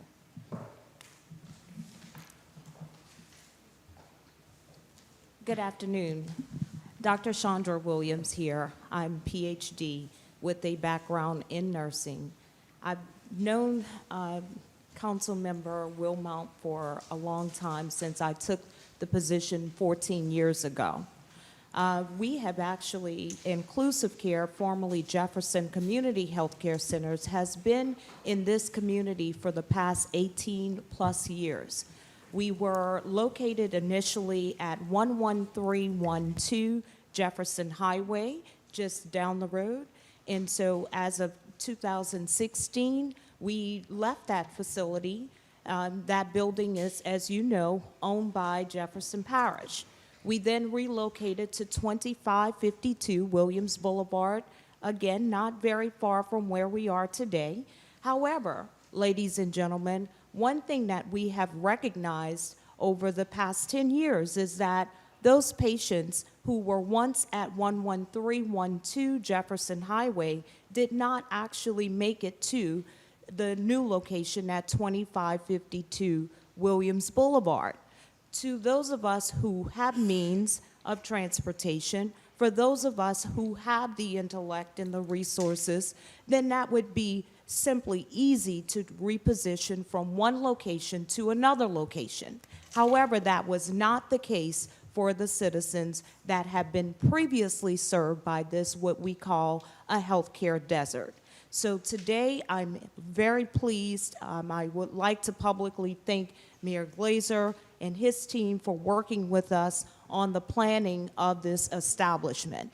This establishment seeks to provide medical, dental, behavior health, also called mental health services, as well as a host of specialty services. That includes podiatry services, foot care. That also includes GI services, gastroenterology, stomach services. It includes women's health services. It includes pediatrics. And soon to come is dermatology services.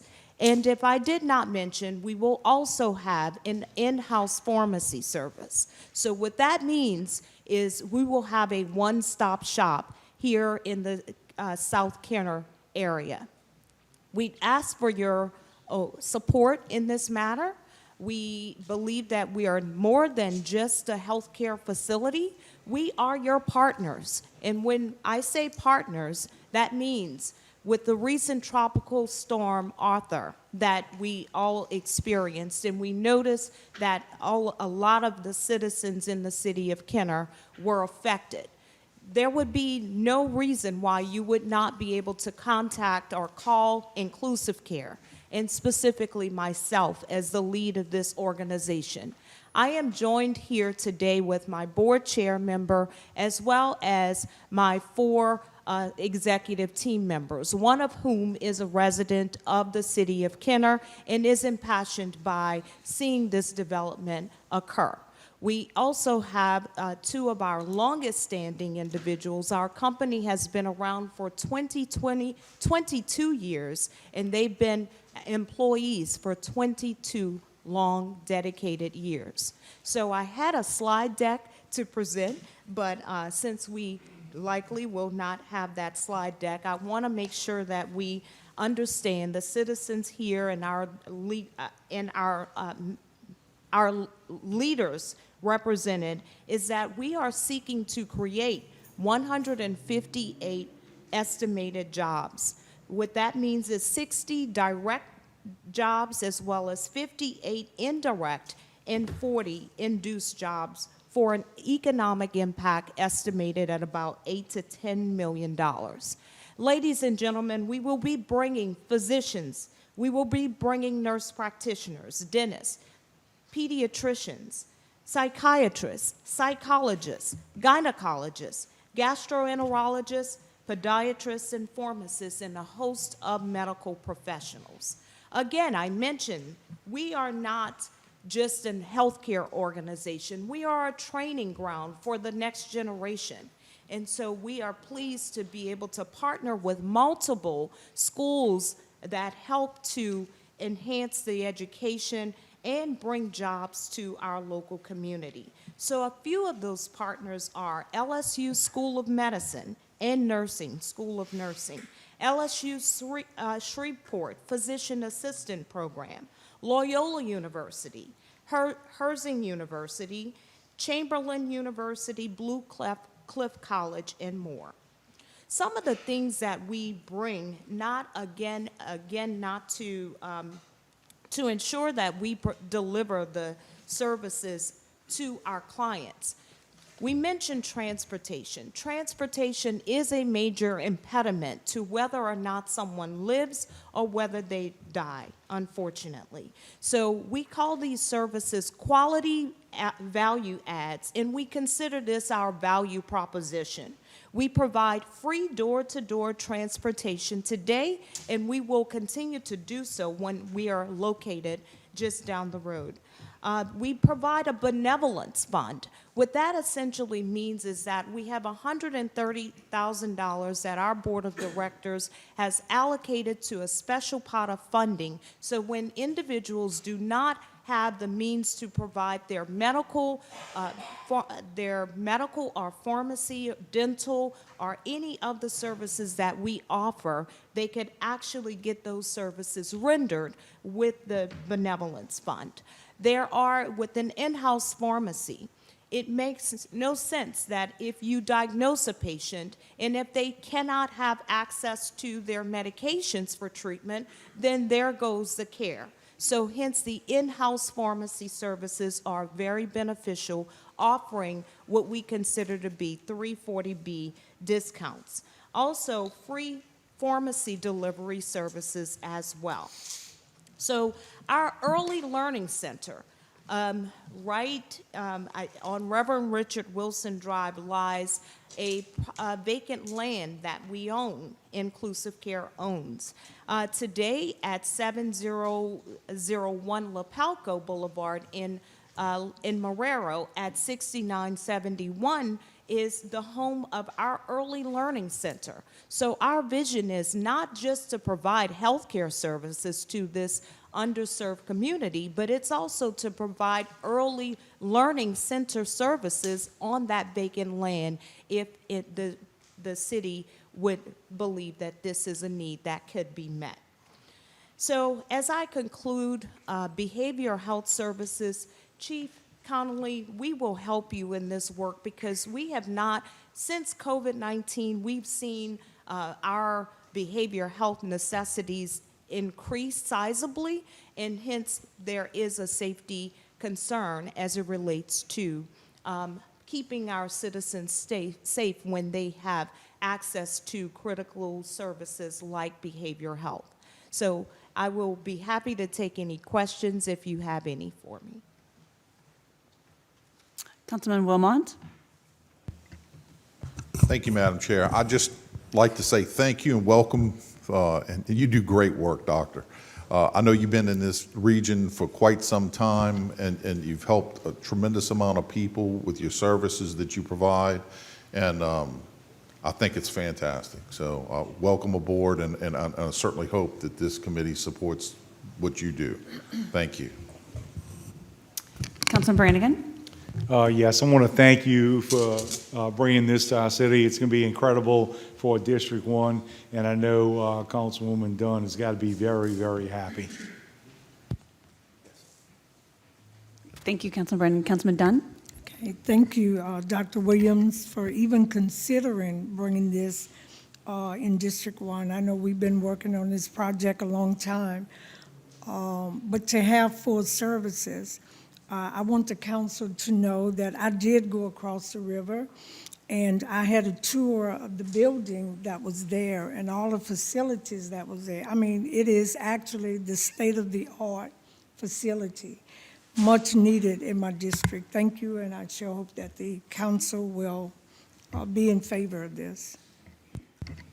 Yeah, thank you, Dr. Williams, for being involved with the City of Kenner, Director Shaw. I mean, this is going to be a great addition to the city. I don't think that, I mean, I don't even know why we're discussing it, because it doesn't seem like there's anything controversial in any way about it, so. All council members in favor, please say aye. Aye. Opposed, please say nay. Seeing none, motion passes 7-0. Item 15B is summary ordinance number 14,158. An ordinance approving an agreement with Digicom Systems Incorporated for maintenance and support for the DigiCourt paperless court system and AMS DigiCourt collection module in an amount not to exceed $34,100 for the clerk of court. Motion by Councilmember Wilmot, seconded by Councilmember Dunn. Is there any wishing to speak in this item? Council members in favor, say aye. Aye. Opposed, say nay. Seeing none, motion passes 7-0. Item 15C is summary ordinance number 14,159, an ordinance authorizing the use of Louisiana Department of Agriculture and Forestry State Contract number 4400035012 with Macro Companies Incorporated to purchase emergency on-demand fuel and supplies on an as-needed basis during a declared emergency for the Fleet Management Department. Motion by Councilmember Wilmot, seconded by Councilmember Brannigan. Is there any wishing to speak on this item? Council members in favor, say aye. Aye. Opposed, say nay. Seeing none, motion passes 7-0. Item 15D is summary ordinance number 14,160, an ordinance accepting the lowest responsibility received from Edward J. Laperouse Metal Works Incorporated for Buddy Lawson Gymnasium roof replacement in accordance with seal bid 26-6966 and an amount not to exceed $197,138 for the General Services Department. Motion by Councilmember Dunn, seconded by Councilmember Sharwood. Is there anyone wishing to speak on this item? Councilmember Dunn? I'm just happy to see that this work is going on, because as we know, when I took this seat, that a lot of my things was not done at Buddy Lawson because we were in a lot of inclement weather, not knowing if this roof will actually leak. So I think that it's imperative for us to get this roof done at Buddy Lawson. Thank you, Councilman Dunn. Council members in favor, say aye. Aye. Opposed, say nay. Seeing none, motion passes 7-0. Item 15E is summary ordinance number 14,161, an ordinance accepting the lowest responsibility received from Reliable Foundation, LLC, to remove, furnish, and install exterior doors at Rivertown Theater in accordance with seal bid 26-6968, an amount not to exceed $44,900 for the General Services Department. Motion by Councilmember Dunn, seconded by Councilmember McKinney. Is there any wishing to speak on this item? Council members in favor, say aye. Aye. Opposed, say nay. Seeing none, motion passes 7-0. Item 15F is summary ordinance number 14,162, an ordinance accepting the lowest responsibility received from Gov Connection Incorporated for the purchase of 691 WatchGuard Auth Point license renewal in accordance with electronic bid 26-3089 in an amount not to exceed $8,416.38 for the Information Technology and Telecommunications Department. Motion by Councilmember McKinney, seconded by Councilmember Wilmot. Is there any wishing to speak on this item? Council members in favor, say aye. Aye. Opposed, say nay. Seeing none, motion passes 7-0. Item 15G is summary ordinance number 14,163, an ordinance approving an agreement with Andre Mulido, MD, for medical administrative services in an amount not to exceed $30,000 annually for the Kenner Fire Department. Motion by Councilmember Wilmot, seconded by Councilmember Sharwood. Is there anyone wishing to speak on this item? Council members in favor, say aye. Aye. Opposed, say nay. Seeing none, motion passes 7-0. Item 15H is summary ordinance number 14,164, an ordinance accepting the lowest responsibility received from Beacon Air Conditioning, Heating, and Refrigeration Incorporated to furnish and install a new HVAC 4-ton unit and related accessories at the KPD training facility in accordance with electronic bid 26-2217 and an amount not to exceed $11,550 for the Kenner Police Department. Motion by Councilmember Brennan, seconded by Councilmember Wilmot. Is there anyone wishing to speak on this item? Council members in favor, say aye. Aye. Opposed, say nay. Seeing none, motion passes 7-0. Item 15I is summary ordinance number 14,165. An ordinance approving change order number 2 to the agreement with Roofing Solutions LLC to replace the roof of the Kenner Police Training Facility, increasing the agreement amount by $363.60 for a new not-to-exceed amount of $177,207.77 for the Kenner Police Department. Motion by Councilmember Brennan, seconded by Councilmember Lahat. Is there any wishing to speak on this item? Council members in favor, say aye. Aye. Opposed, say nay. Seeing none, motion passes 7-0. Item 15J is summary ordinance number 14,166, an ordinance approving a professional services agreement with Ames Group Incorporated regarding the resurfacing of Powell Boulevard northbound, West Esplanade Avenue to Vintage Drive, state project number H.016832, federal aid project number H.016832, and an amount not to exceed $178,856 for the Department of Public Works. Motion by Councilmember Lahat, seconded by Councilmember McKinney. Is there anyone wish to speak on this item? Councilmember Lahat? Yeah, Jose, you're not allowed to retire until power is resurfaced. I just want to let you know. I'm sorry. Once this ordinance is approved, and hopefully it will be approved today, we will we'll start the design process probably within a month, and then we'll deal with the DOTD and the federal government, and hopefully you'll have some construction going on within 2 years. That's fantastic. It's well, as long as it's going to happen, you know. But I know you're retiring at some point, which we're all not going to like. But thank you for working on this for my district. And the next one you're going to see is going to be southbound. Yeah, I know. Thank you. Good luck there, Councilman. I can tell you from Roosevelt project, it's going to take a while. Councilman Charwood? All council members in favor, please say aye. Aye. Opposed, please say nay. Seeing none, motion passes 7-0. Item 15K is summary ordinance number 14,167. An ordinance ratifying the emergency repairs to the bridge at West Esplanade Avenue westbound at Canal Number 17 and an amount not to exceed $114,675.54 for the Public Works Department. Motion by Councilmember Charwood, seconded by Councilmember Lahat. Is there anyone wishing to speak on this item? Yes, ma'am. I have a request for an amendment, please. The administration is, legal department is requesting an amendment. The amount and the caption will be $130,380.99. The second amount and second whereas will be $18,205.45. And the amount in section 1 will be $130,380.99. I have a motion by Councilmember Charwood, seconded by Councilmember Lahat on the amendment. Any discussion on the amendment? Seeing none, all council members in favor, please say aye. Aye. Opposed, please say nay. Seeing none, motion passes 7-0 to amend. Back to your original motion as amended. Mr. Nugent. Ryan Nugent, District 3. I was just trying to get a little bit more information about this one. I'm not 100% sure which canal number 17 is. So basically, where is this located? What's going on with this bridge? Is this an older bridge that is just deteriorating? And is there a sort of a long-term replacement plan? Is this a Band-Aid kind of fix? What is the kind of whole gist on this? I think is the question. Thank you, Mr. Nugent. Mr. Gonzalez.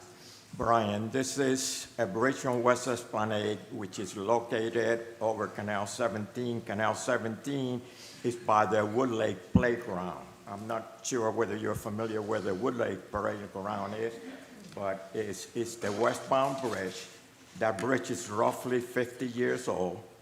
We got notice from the Jefferson Parish Engineering Department back in February that the DOTD had inspected the bridge, and I'm going to reemphasize, it's a 50-year-old bridge, okay?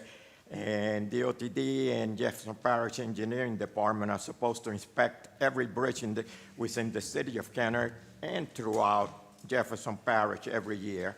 We got notice that there were a number of deficiencies. Jefferson Parish Engineering Department requested that we change the loading on that bridge to a 5-ton. That prompted us to act immediately to correct the deficiencies. So we got notice in February, and we started correcting all the deficiencies in April. We finished correcting all the deficiencies. New computations were sent to the state.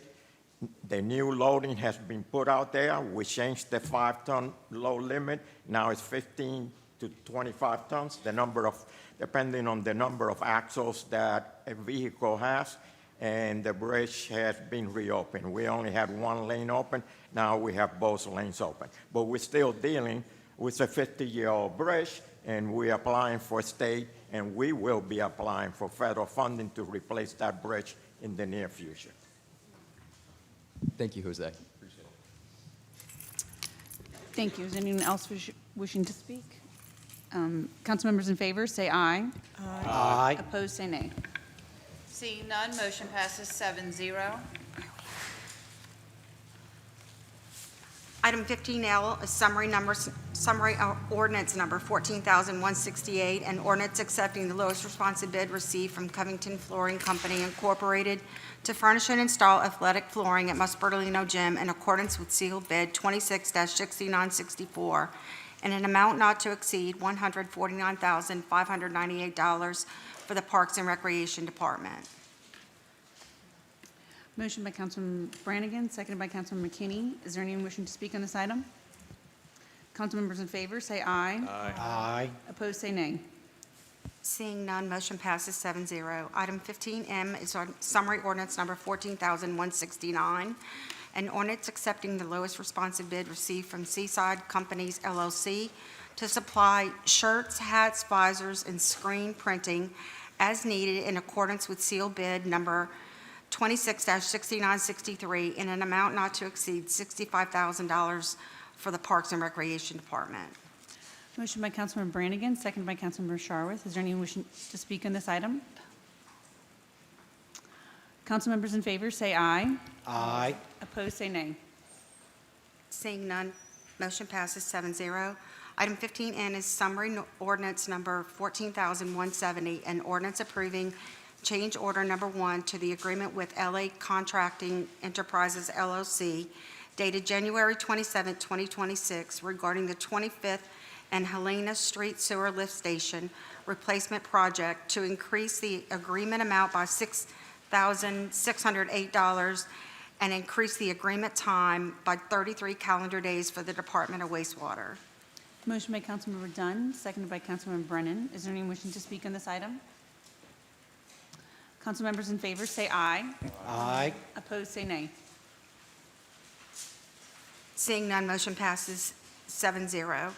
Item 15O is summary ordinance number 14,171, an ordinance accepting the lowest responsive bid from Norfolk Bearings and Supply Company Incorporated to purchase one U.S. Motor Titan 200 HP motor in accordance with sealed bid 266971 and an amount not to exceed $54,760 for the Department of Wastewater. Motion by Councilmember Lahat, seconded by Councilmember Wilmot. Is there anyone wishing to speak on this item? Council members in favor, say aye. Aye. Opposed, say nay.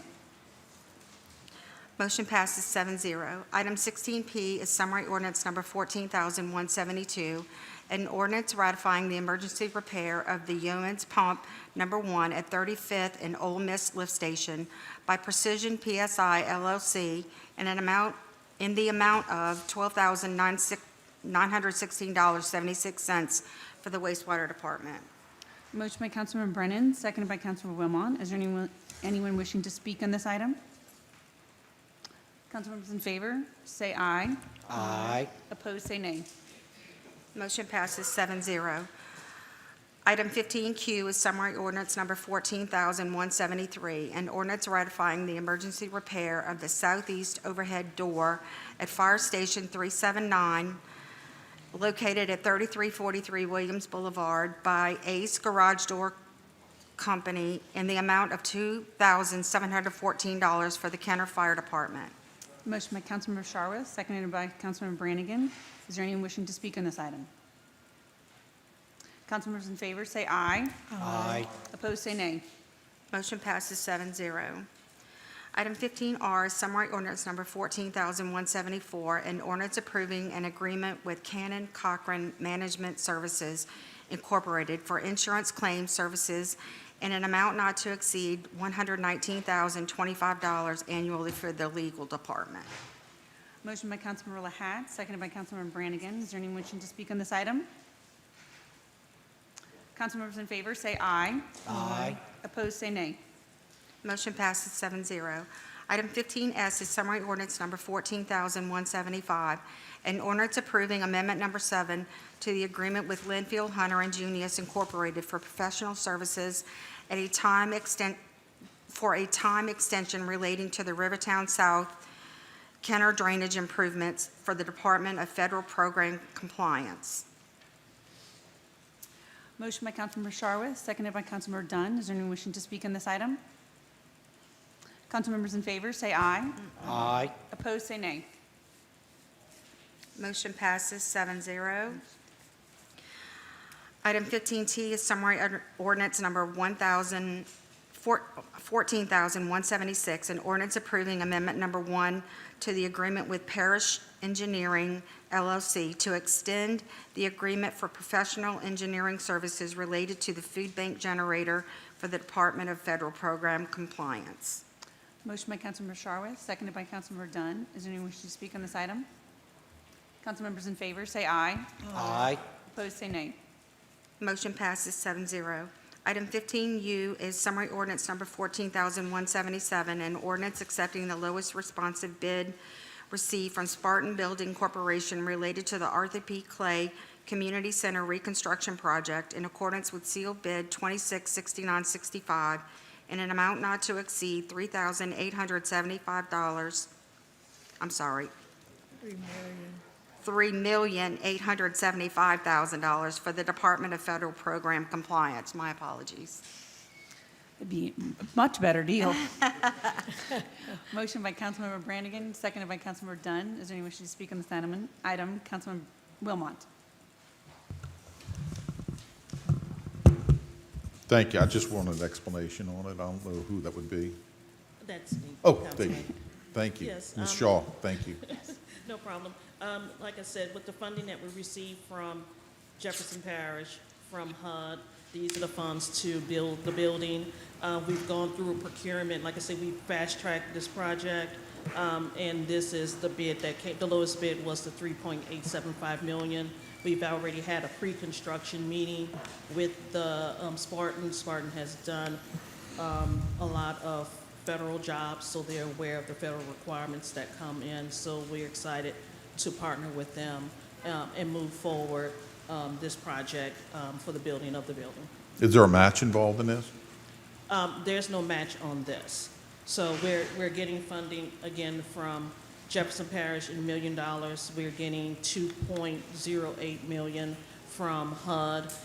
We have some funds, local funds that we're putting up, and we have some old CDBG funds, and also the insurance proceeds from when the building was first struck by the tornado. Beautiful. Well, appreciate all your hard work. Thank you. Thank you, Director. Is there anyone else wishing to speak on the item? Council members in favor, say aye. Aye. Aye. Opposed, say nay. Motion passes 7-0.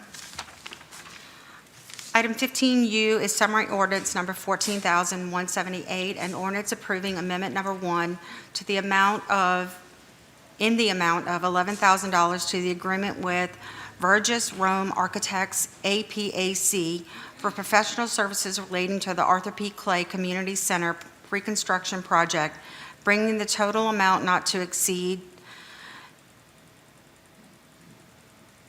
to $451,495 for the Department of Federal Program Compliance. Motion by Councilmember Sharwith, seconded by Councilmember Dunn. Is there anyone wishing to speak on this item? Council members in favor, say aye. Aye. Opposed, say nay. Motion passes 7-0. Item 15W is summary ordinance number 14,179, an ordinance accepting the lowest responsive bid to supply high-range waterway nozzles in accordance with seal bid 266973 for the Kenner Fire Department, and we've received a request for a one-meeting deferral. Councilman Brennan, motion by Councilman Brennan, seconded by Councilman McKinney for a one-meeting deferral. Okay. Anybody want to? Okay. So this is for, so we're voting on a deferral. Council members in favor, say aye. Aye. Aye. Opposed, say nay. Motion passes for a one-meeting deferral. Item 15X is summary ordinance number 14,180, an ordinance ratifying the emergency repair of the number 1 bar screen at the wastewater treatment plant by Zima Corporation in the amount of $52,473.80 for the wastewater department. Motion by Councilmember Lahat, seconded by Councilmember Brannigan. Is there anyone wishing to speak on this item? Councilmembers in favor, say aye. Aye. Aye. Opposed, say nay. Motion passes 7-0. Item 15Y is summary ordinance number 14,181, an ordinance ratifying the proposal for casualty package insurance for the period of July 1st, 2026 through June 30th, 2027. Motion by Councilmember Brennan, seconded by Councilmember Wilmot. Is there anyone wishing to speak on this item? Councilmembers in favor, say aye. Aye. Opposed, say nay. Motion passes 7-0. Item 15Z is summary ordinance number 14,182, an ordinance ratifying the proposal for excess workers' compensation insurance for the period of July 1st, 2026 through June 30th, 2027. Motion by Councilmember Sharwa, seconded by Councilmember Lahat. Is there anyone wishing to speak on this item? Councilmembers in favor, say aye. Aye. Opposed, say nay. Motion passes 7-0. Item 15AA is summary ordinance number 14,183, an ordinance approving the agreement with the Louisiana Department of Transportation and Development, DOTD, State Project Number H.016832, Federal Aid Project Number H.016832, regarding Power Boulevard northbound resurfacing improvements from West Esplanade Avenue to Vintage City of Kenner project. Motion by Councilmember Lahat, seconded by Councilmember McKinney. Is there anyone wishing to speak on this item? Councilmembers in favor, say aye. Aye. Opposed, say nay. Motion passes 7-0. Item 15AB is a resolution accepting Phase 2 of the agreement with Gibbs Construction LLC regarding the demolition of the temporary fire station site adjacent to the new station regarding the site, installation of irrigation, and installation of landscaping for the Fire Station 38 for the Kenner Fire Department. I've received a request from the Fire Department to have this removed. Councilwoman Dunn motioned and Councilman Brennan seconded. I actually have a question for the fire department. Why are we requesting the removal?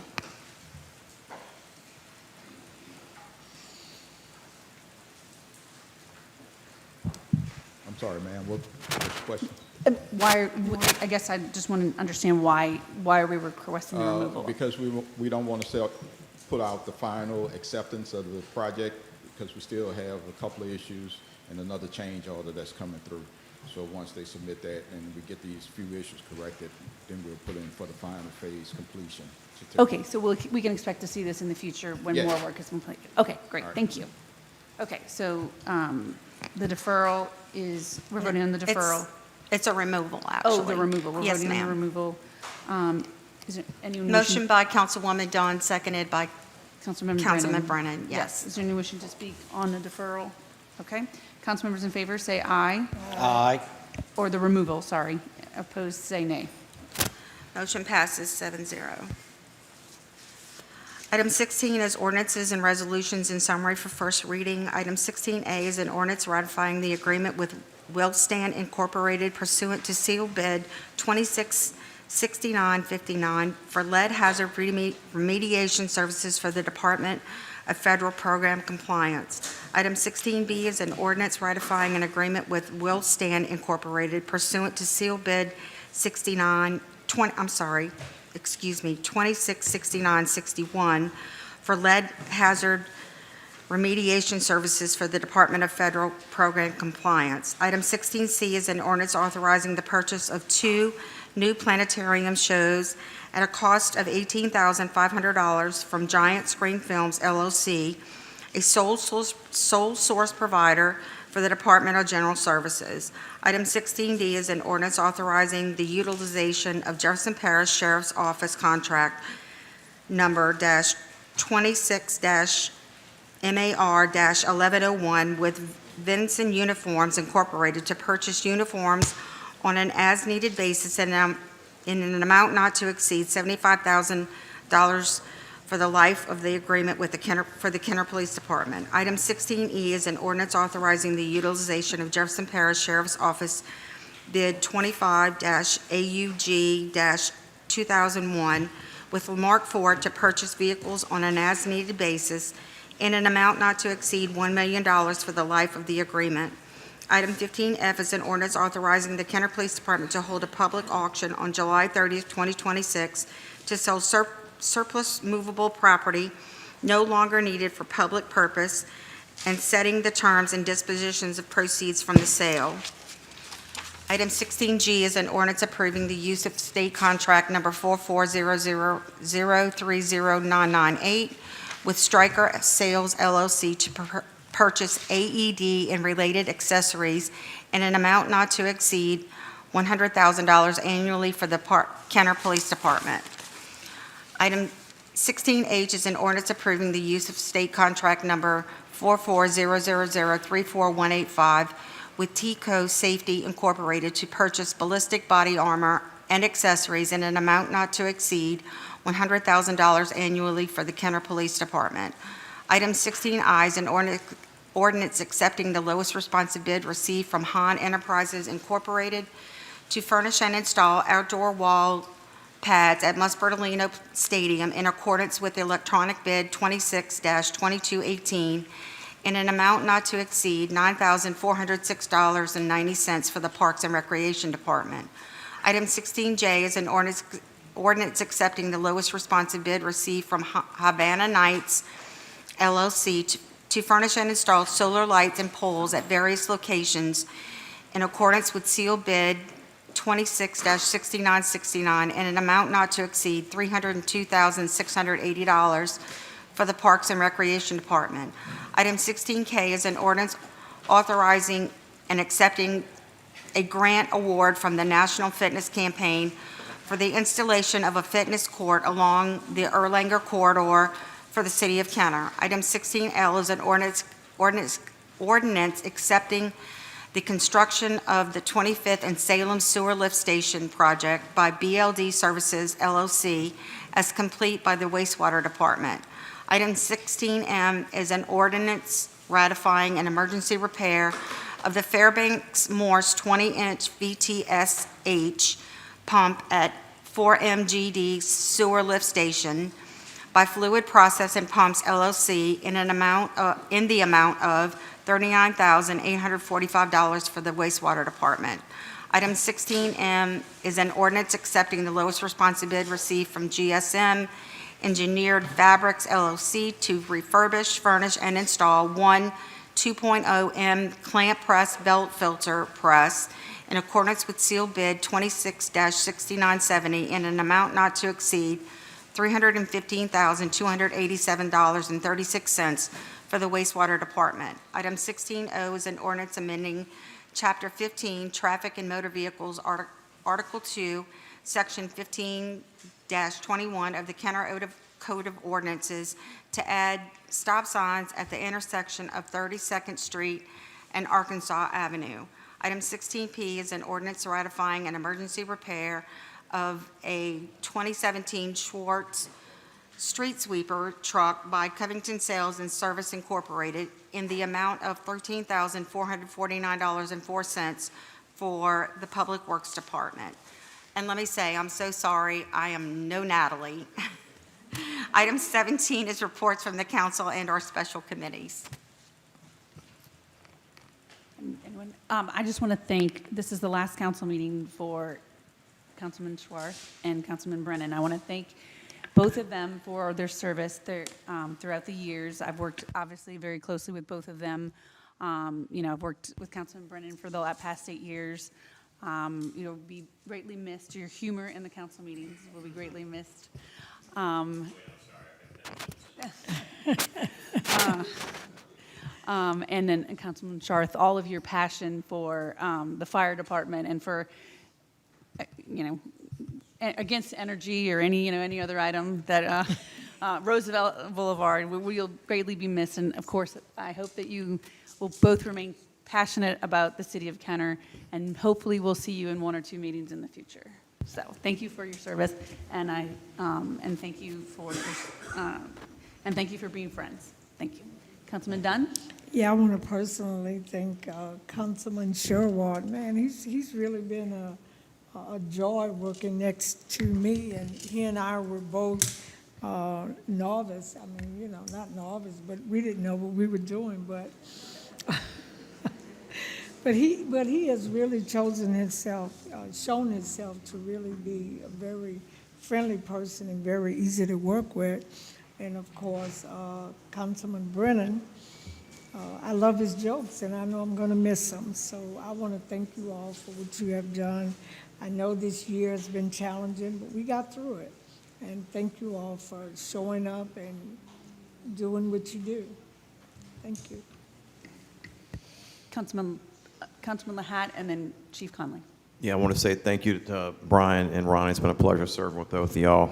I'm definitely going to miss y'all up here. I'm going to miss Ronnie's random tangents about his crabbing and his fishing and how many he has available for everybody. But thank y'all. It's been a pleasure, and don't be a stranger to either of you. Y'all are a great asset to the city of Kenner. Chief Conley. Yeah, I just want to echo that. You know, when I first came into office, we all came in together. We had some heavy lifting to do with the police department as far as recruiting and equipment, and it was through the efforts of the entire council, and including you, Ronnie, and Brian. And on behalf of the men and women of the Kenner Police Department, thank you for all you've done for us. Good luck in your future endeavors, and of course, we look forward to working with the new councilman coming in. But you know, your mark has definitely been made with the Kenner Police Department. I thank you both for that. Councilman Brannigan. Yes, I want to thank Brian and Ronnie, especially in the beginning when Ronnie came in and I had to go tell him how to trim trees on Veterans Boulevard. Get off the ladder, you're not supposed to do that. But yeah, no, these two guys have done well on the council, and I've enjoyed working with them. Councilman Wilmot. Thank you, Madam Chair. Yeah, I want to ditto all that everybody's saying, because these two gentlemen have done a great job serving on the council. It's not easy, and it's been a pleasure. It really has. And I want to say, you know, I share an office with Councilman Swarth, and he meets with the Roosevelt project issues regularly. He goes out, does a yeoman's job keeping everybody informed. He walks up and down Roosevelt countless times. I don't know how many times, but he makes sure that everybody knows every step of the way, the project, how it's going, and what's going on, what's next. And fantastic, really good, really good. So thank you both, gentlemen, for your years of service. Mayor Zahn. I mean, oh my God. What is wrong with me? I need to go. I need a drink. Mayor Glazer. Oh my God. Thanks, Strike it from the record. Thanks. Yeah. Thanks, Maria. So, yes. That's you.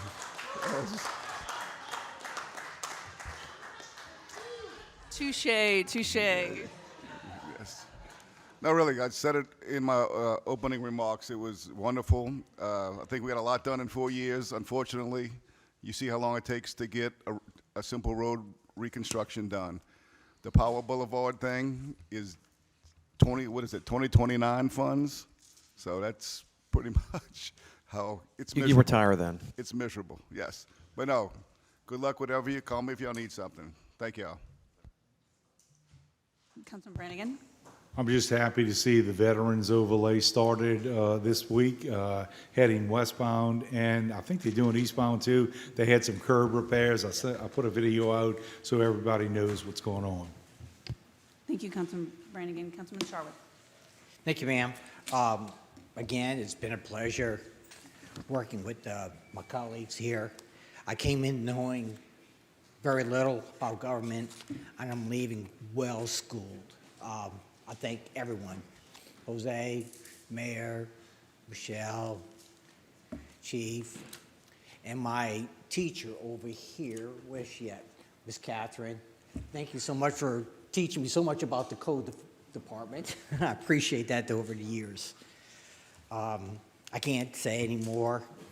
It's been a pleasure and honor representing District 2, and to apologize for our residents on Roosevelt.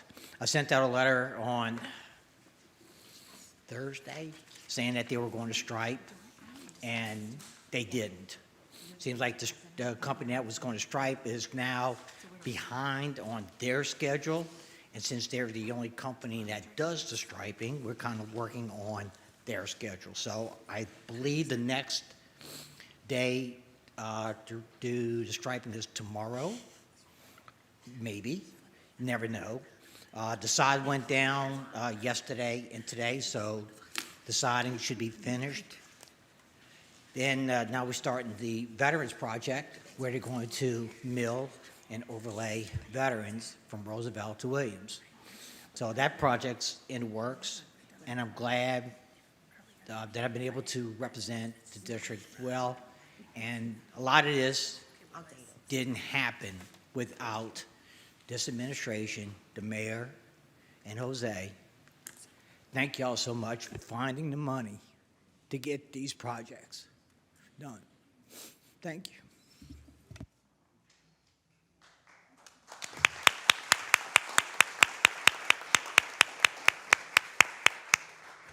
Councilman Brennan. I'm sorry, Councilman Schwartz, I'm not going to tear up. I'm not, because starting Wednesday, when somebody complains about Roosevelt, you can tell them to call somebody else, Councilman Wilmot. And anyway, it has been an honor and a pleasure, and we are fortunate. We have truly good representation. We have a great administration. We have a great fire and police department, and it's all working together. And it has been a pleasure to work and serve. You know, you think 8 years, and it's like, wow, it really has been. But it was nice to be able to plan trips in the next couple of months and not think, do I have a council meeting on that Thursday, or is it on Friday? So I wish everybody the best of luck. I hope the incoming council members have as good of a run as we've had. And I know things will be represented well by everybody here. I wish Councilman Danny Ream in District 5 and Councilman at Large, Division A, Joe Stagney, the best of luck. And I know, again, the city will be represented well and will continue. Stay safe, and it's been a pleasure.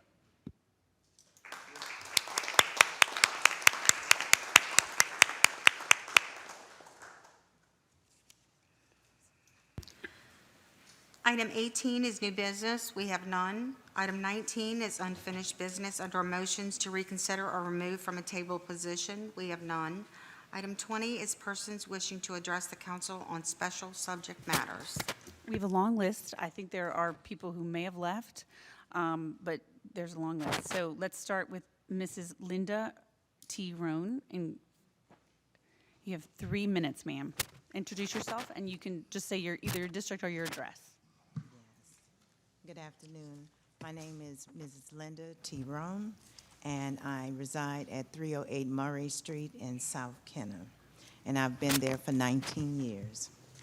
I come before you today to seek a solution and to bring awareness to the flooding problem in my area. On June 18th, last Thursday, once again, and it's not just tropical storms, it can be in hard rain, our street flooded. It was so deep that my husband missed a day of work because he didn't want to risk damaging his vehicle. I have with me photographs, and I would like to give this to the council and the mayor so they can see them, which exhibit the gravity of the situation. Even with 15 catch basins on Murray Street alone, it's still flooded in the middle and toward the end of my street. Adjacent streets, Santani, James, Salvador, and Kenner Avenue, near the overpass, were flooded with massive amounts of water. 2 company trucks from CRC and Pro Waste drove into the ditch because the water made it impossible to distinguish the ditches from the streets. Our catch basins are generally clear of debris. We need someone to take a closer examination of the drainage to see if they are clogged. And I just want to make sure that our area is included in your ordinance that you have, 14174. Thank you for allowing me to address the council and the mayor today, and you may keep the book. Thank you. Thank you, Council President. Mr. Rome, thank you so much for the pictures. I wish you would have seen my street. It was even worse. I know the mayor has been on numerous platforms addressing this. It was a rainstorm that I know that not only South Kenner, but North Kenner was even inundated worse than South. I know you said, no, there's just no, yes, it was. It really was. It was just a rain event that our pumps could not handle. The pumps are really manned by the parish, and the parish made clear to us that all of the pumps were working and working as they were supposed to, but that water was just too much for them to handle. When the alarm went off, I was so exhausted from the tornado warning, and I want to say this, I thank God that the tornadoes did not hit. I got up, I looked outside, I only saw wind, and about 4 or 5 o'clock, our CEO, Jose Gonzalez, they started texting, and it woke me up. And when I went outside, I was like, wow, what happened? Water was all the way, I mean, just up everywhere. And I can see the pumps pulling the water down as fast as it can. But rest assured that the mayor, this council, this administration is definitely addressing you all. You all will not be left out. Mayor? Thank you. Yes, so Yes. we'll take a look at it next week in and around your neighborhood and come and let you know. Thank you. Yeah, Okay. and let me say this, the only reason why I couldn't get out, because I do live in Lincoln Manor. We were inundated. But to get to where you are, we would have to come through Williams Boulevard, and the police department was also telling us, do not leave and go into the water. So there was no way to even get to where you all were. For me, as a council person, by that time, then we started getting the calls as to who got flooded out.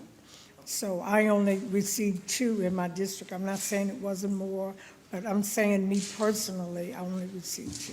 Thank you. Thank you. And thank you for addressing the council on that. We really appreciate it. Great, thank you. Dr. Chandra Williams.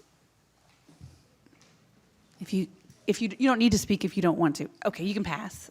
Okay, great. And then Carmen Cummings.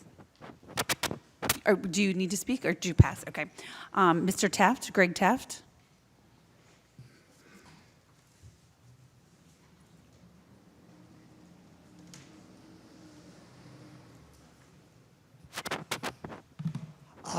Greg Taft, 5th District. I got a couple items that I want to convey, but not to pass criticism, but to show where we need to do a better job on storm preparedness. When the storm hit Wednesday night, we were getting the flashes from the news that it was going to flood, it was coming, and it did. And then Thursday morning, we saw, and thanks to Chief Conley, we was staying up to date, and some of the information furnished by the city over Facebook kept us up to date. But here, there was 2 things that I feel like was kind of catchy that needs to be addressed. One of them is the information put out by the city during the flood was not 100% correct. I say that because on my street, when they said it was Thursday that Waste Pro was going to start picking up trash, I made a phone call to Waste Pro, and the young lady that answered the phone said, well, sorry, I can't tell you where they're at, what they're doing, but they will be out. Friday morning, I called them again because they didn't come. And then same thing. They couldn't give me information, but the information furnished by the city said the trucks are all out and it's going to be picked up, and then we're going to also pick up Saturday. Well, my pickup date is on Thursday. You know when they finally picked it up? Monday, which is my normal pickup, which would have happened after Thursday. So again, that is one problem, that they were not in sync with what the information was from the city of Kenner. The other thing that I thought was concerning on the preparedness, and I've heard this from several people, that our high water truck, we had to shut down a station for employees to operate the truck because no one was assigned to operate it.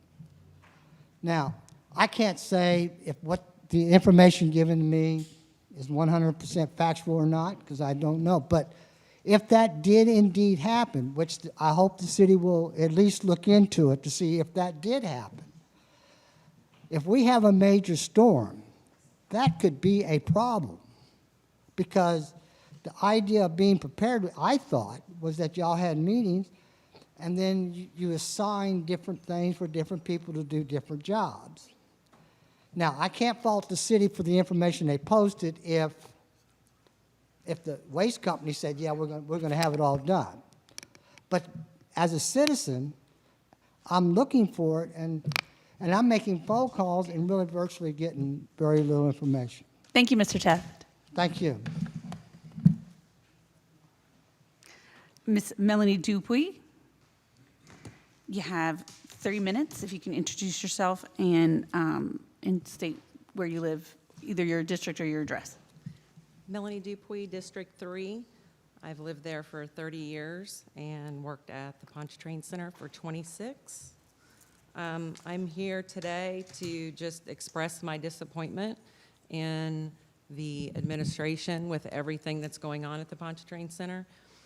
It's great to hear that we're adding jobs in the city of Kenner, because we're taking them away at the Pontchartrain Center.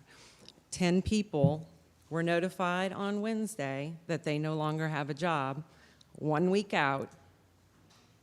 So Tuesday is their last day, me included. Most of these people are 20 to 30-year workers at the center, put in their hard work, put in half of their lives at this facility. You know, a lot of these people have nothing else. Like, they now have 1 week or less than 1 week to find a job. A lot of them have health care problems. They're going to lose their benefits on Tuesday. They don't know how they're going to pay rent.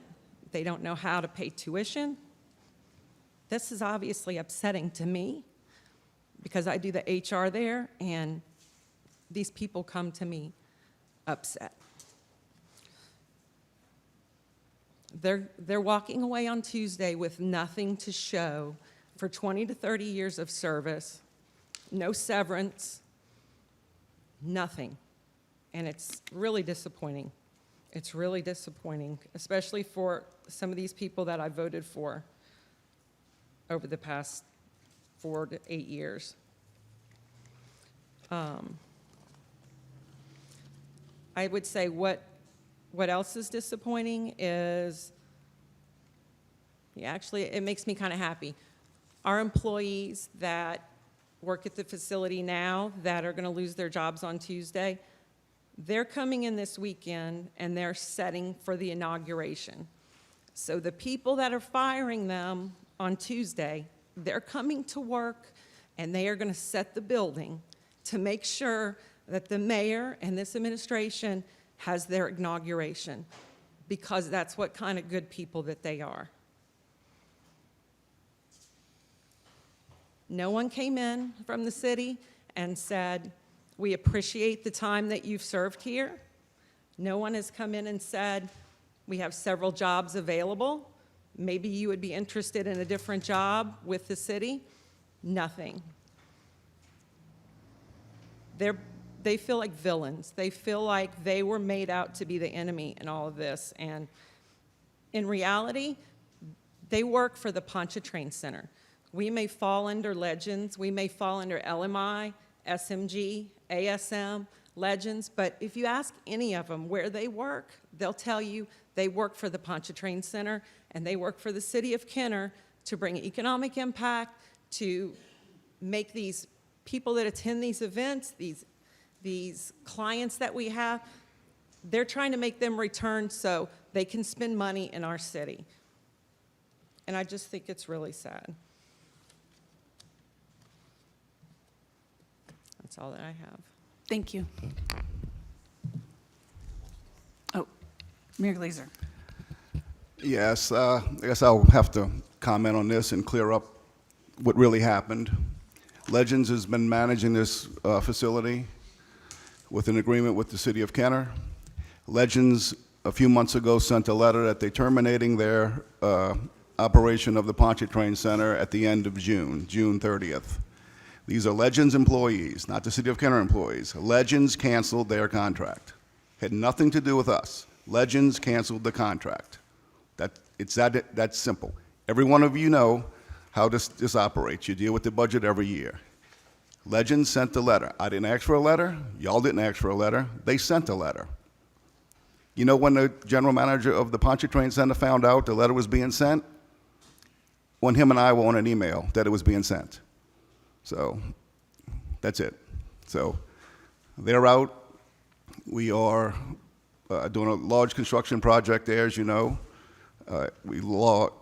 We have a couple of smaller events there, but during the construction process for a couple of months, it's not going to be rented while they're installing scoreboards, getting the cord in, and doing all the upgrades that they need in and around that thing.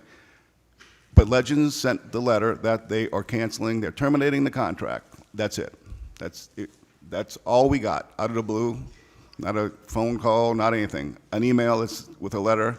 City attorney responded because they wanted a written response that we know they're out. City attorney responded to him with a letter that, yes, we understand you're terminating your contract and you're out June 30th. That's it. Yes, there's a lot of long-time people work at that Pontchartrain Center for Legends. Unfortunately, they made a decision to pull out. So. May I speak? Yes.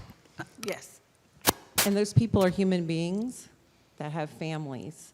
And I know you like to look at them as a name on a piece of paper, but they're actually human beings. And I would like to ask, did anyone respond to that contract that was sent back in March, trying to renew a contract that we hadn't been paid for since 2018? No management fee was paid since 2018. So we've been managing the building for free since 2018. So when we submit a new contract to be paid in this new contract, renegotiate it, there was no response to my understanding to that. So I can't blame my superiors at Legends for canceling it. You know, they haven't heard back. They assume no one wants them. We're not being paid. No one responded. So I can't blame them for saying, let's terminate the agreement. But they also, after no response for 3 months, they immediately responded with, we accept, after crickets for 3 months. So I just feel like when this administration looks at the workers here, they're not seeing the workers, they're seeing Legends. And that was my biggest problem with all of this is Legends pulled out, so there's no severance, there's no, anything.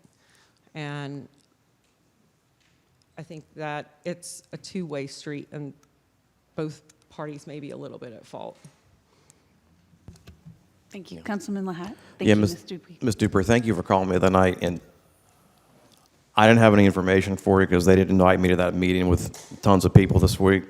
They've kept us completely out of the loop. I know nothing besides an email I got this morning. So I promise you, I don't typically comment on things I don't fully understand. I don't understand anything right now. So it's going to take me a little bit to ascertain it with the new council coming in, but I promise you that we're going to be evaluating this. I don't like the timeline of how I'm sure there's a potential for an extension somewhere, but I don't know. No one has talked to me. It's my district, the biggest economic generator in my district. I went to all the treasure chest board gaming meetings, and I got no invite for this. I'm the sitting councilman, so we'll see. I have nothing to give you right now. In December, I want to add that we did not know, as managers of the facility, we did not know that the team was even coming. We heard a rumor that the council was going to discuss it. One of the staff looked online to check the agenda, and that's where they saw that there was a memorandum of understanding about the team coming, which is basically what's going into the contract. That is the first we saw about this whole team coming in, which is a little a slap in the face, really, when you manage the facility and no one has brought it to your attention. So after that, you know, Melanie, everything I know some other proceeded. people, I I think, know. that are here want to talk about the same issue. Yes. So we can't extend it I'm anymore. done, I'm done. But thank you for coming, and But believe we me. do have other staff that came with me and would like to Okay. speak. I think they should get up and Yes, speak if they'd and like everyone to as gets, well. if we could limit it to 3 minutes, because I know, we're I'm sorry. going Thank over. you. Yes. I think the next person is, I can't see, Casey LaBeouf or Cassie Cassell? Janelle, okay. Couldn't tell it was a G, sorry about that. Janelle LaBeouf. I'm a resident of the city, District 4, and until recently, I was a sales coordinator for the Pontchartrain Center, working closely with our operations department to make sure that we had successful events that come through in our facility. Events such as meetings, conventions, public events for our citizens to come and visit and be happy about, not only high school graduations and Mardi Gras balls we booked. We were happy. We came together and made events a success at the Pontchartrain Center, and to give us less than 1 week to get out with no severance package. And mind you, I'm almost 60 years old, and I was planning to retire soon. Now I have to start all over again. I'm asking you all to consider giving our crew severance packages so we can move on properly. Thank you. Thank you, Ms. LaBeouf. Don Drought. Maybe I mispronounced that. If I apologize. Everybody gets it wrong. Thank y'all. I've been working there off and on for about 18 years. I started back in '97. And as we noticed that most of our councilmen, stuff like that, when y'all had y'all, when the hurricane came and y'all buildings was messed up, we provided the fact that y'all had makeshift offices to help y'all out several times. All right, most of our guys that we have there, loyal, been there forever. No severance package, no nothing. Now, today is actually our last event day. And then we have the audacity to, sorry, the audacity to actually make the, I'm trying to,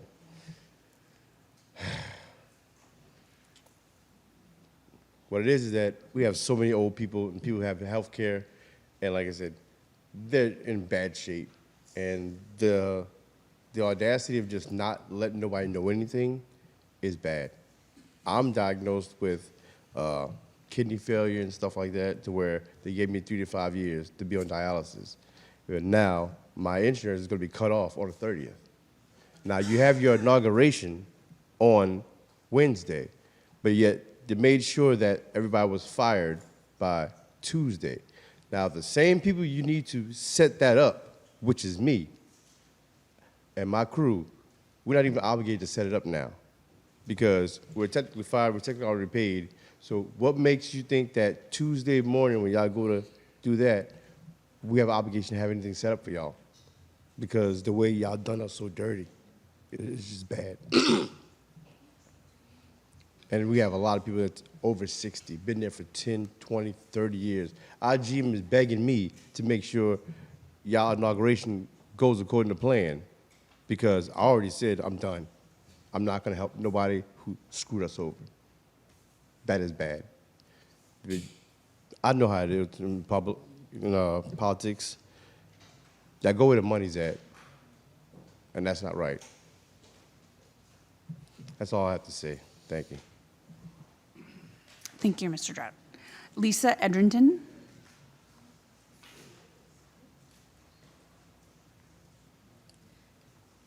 My name is Lisa Edrington. I am 50 years old. I started working at the Punch Training Center in 1999. I was 23, and after we heard about, I'm not a Kenner resident, I've just worked here for a long time. After hearing about the basketball team coming and all, not a problem. That's when I started watching council meetings and stuff and hearing the mayor say things like, things are gonna change for the Ponce Train Center and the way it's ran, and they don't do much in the building anyway. With that said, I have worked very hard at the Ponce Train Center for many years. And I take pride in everything I've done. And I take extreme pride in the people that I've worked with. To be told on June 23rd that I no longer have a job as of the 30th,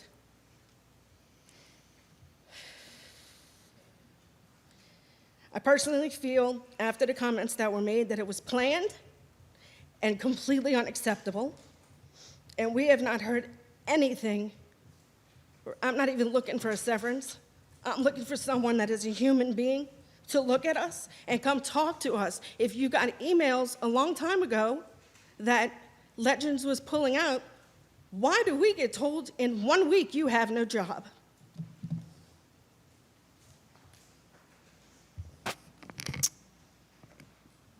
Mr. Nugent, Ryan Nugent.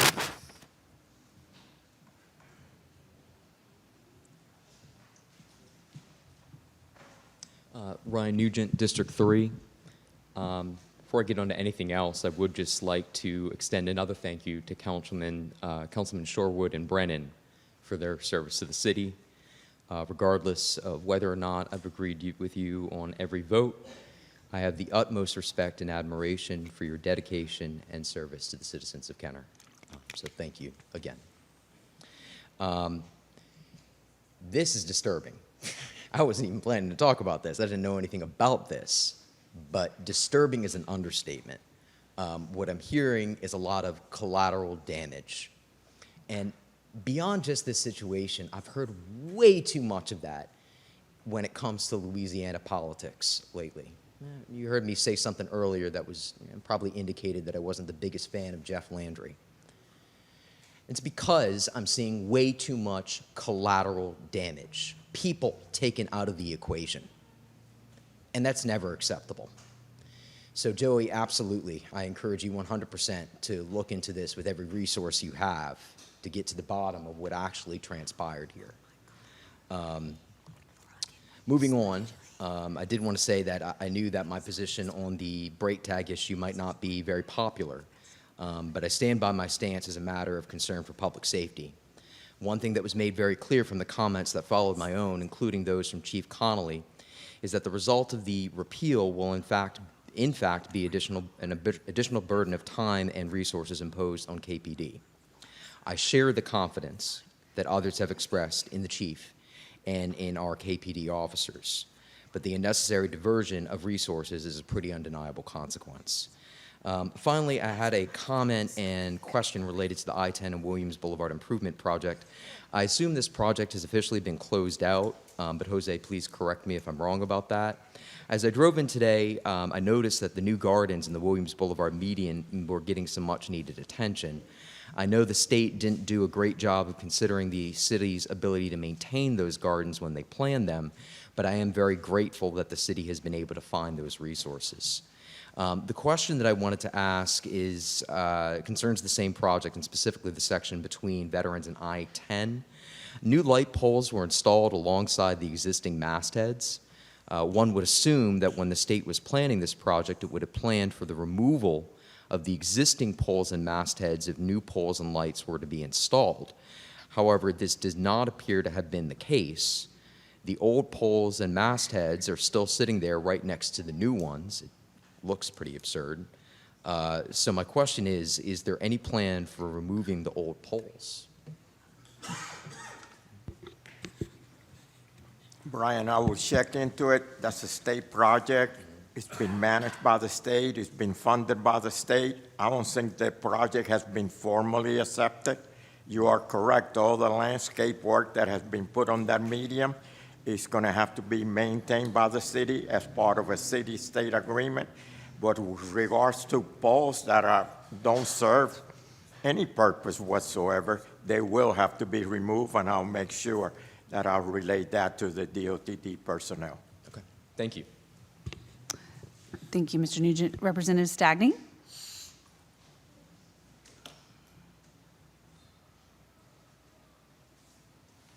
Thank you, Madam President. First, I'd like to tell Ms. Hastings she does a great job. She's no Natalie, she's Teresa, and she does a great job, too. Secondly, we talked earlier about the QR codes, and I think we talked about included in the information is going to be the vehicle identification number, insurance, but I don't think we mentioned anything about outstanding warrants that the police departments can get by scanning that. So I think that's an important portion of the code. I'd like to thank Councilman Brian Brennan for his service, and I really want to focus my comments on my councilman, Ronnie Swarth. I met Ronnie just before he ran 4 years ago, and we met. I told him that I thought we were in sore need of infrastructure. Roosevelt was already in deplorable conditions. He promised me back then that he would be a hands-on councilman, and that if I would help get some money for him, he would take care of Roosevelt Boulevard and be responsive to his citizens. And Councilman Swarth, you've done all three of those. In fact, I don't know many people who followed projects as closely as you did on Roosevelt. I know we got the money from the state for the city's portion, but you coordinated everything that we did, and I appreciate, because not everybody does it, you inviting me to every meeting. Not that I wanted to be at every meeting, but you invited me to every meeting, and I appreciate that very much. I'm going to say this, even though I may not everybody will appreciate it. Ronnie Swarth did not run for a second term because his wife's health is not the greatest. And I don't think there's any greater act of love than what he showed for his wife, Linda. That's a great example to set for everyone. So I appreciate you, my friend. I have comments. I'm going to wait till I'm sitting up there on the Pontchartrain Center issue. I called the mayor when he was out of town.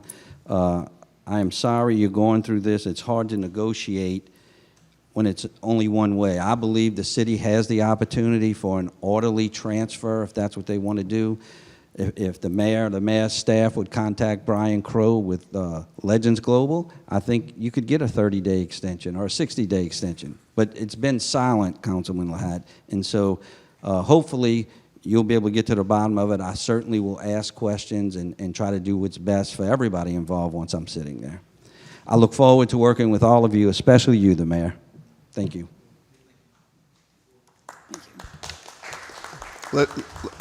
Can I comment? Yes. Everything we do here is a public record. Ask for them. You'll see how much communication we've gone back and forth with this company. It's not crickets. We've been dealing with this now for more than several months.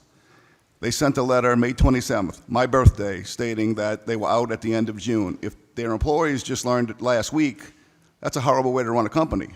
That probably gives you a background about how horrible this company really is. So we've known about it for a while. And for them just to find out last week, it's actually pretty bad. They are employees of Legends, not the city of Kenner.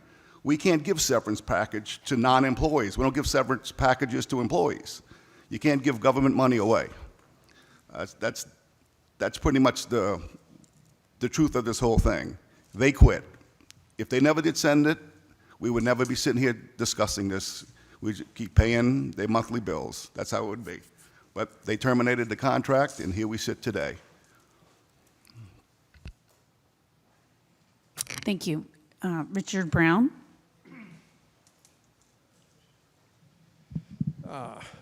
Thank you, Council President Maria.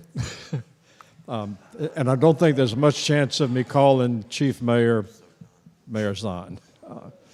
Richard Brown, District 4. This is one for the record books. I think 3 times in a row, Greg Teft and I have agreed on something. And I do agree with some of his comments, or maybe all of them, regarding the communications to the public after Hurricane or Tropical Storm Daniel, or whatever this was, Arthur.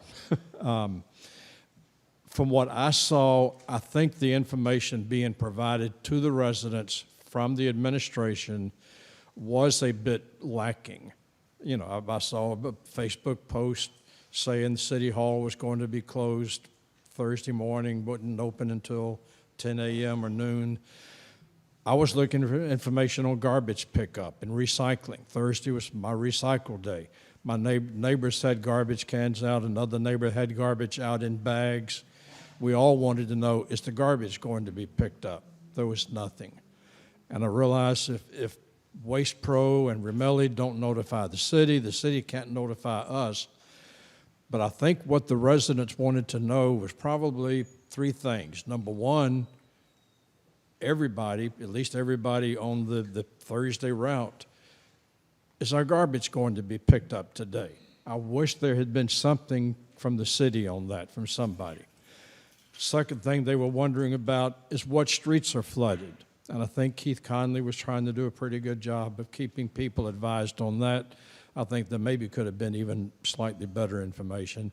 And the third piece of information was if your power was out, you were wondering, when is it coming back on? That's on Entergy. You know, that's I mean, some council members like George Brannigan do an excellent job of trying to keep us posted on what Entergy is doing, but that's an energy problem.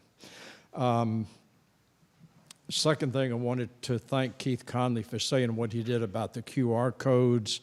I've been saying from the beginning that was a bait and switch, that the legislature or the governor were trying to say, hey, folks, we're getting rid of your brake tags, but we're giving you this QR code. My question is, what kind of information is going to be provided on that QR code?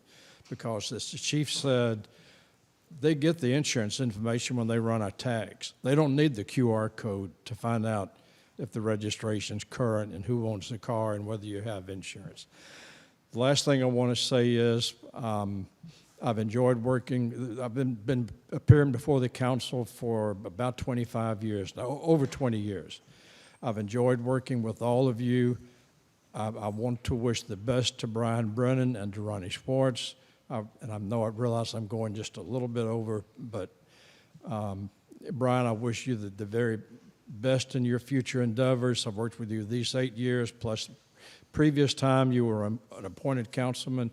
Ronnie Schwartz, we have become personal friends, and then my wife and your wife friends. I'm going to miss you. I wish your wife the best. Please let her know my wife and I care very much. And I'm looking forward to the new council members. I've known both of them for years. I've known Joe Stagney probably about 25 years. And I've known Danny Ream at least 15, maybe 20 years. I'm looking forward to them. Thank you all. And Council Chair Christie, I won't call you Maria anymore. Thank you for Thanks. allowing me 50 extra seconds. Thank you. Councilman Brannigan. Richard, in response to the garbage deal, Waste Pro had a bad week last week. I was in contact with our new representative, and on Monday they had 2 routes go down in District 4, and it pushed a lot of that garbage to be picked up on Tuesday morning, which pushed Tuesday's routes back when one of their trucks had a guy get hit by a car in the street. And so that got some routes pushed back to Wednesday.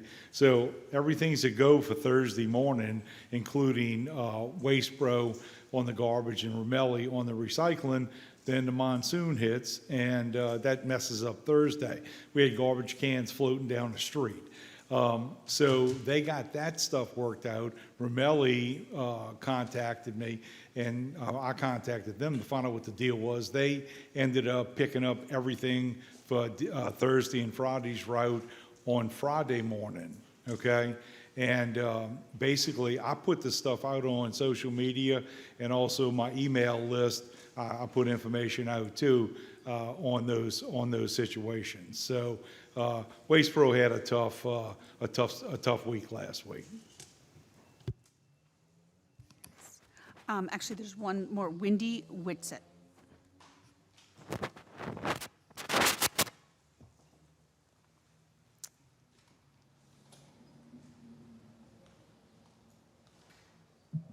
All right, Wendy Whitsett, 920 Taylor Street, Kenner, Louisiana, District 2. That's me, and that's Joe over there. Same street, right down the street, right, almost next door to each other. But anyway, I want to say we're going to miss you, and we have your wife in our prayers because of the fact you already talked to me. You told me about it. I already knew before he said what was going to happen with. But anyway, I didn't let the cat out the bag. But anyway, you're in our prayers, and we definitely going to miss you. You were very good, and you were up and down Roosevelt. I live right off of Roosevelt, right behind it, one house behind.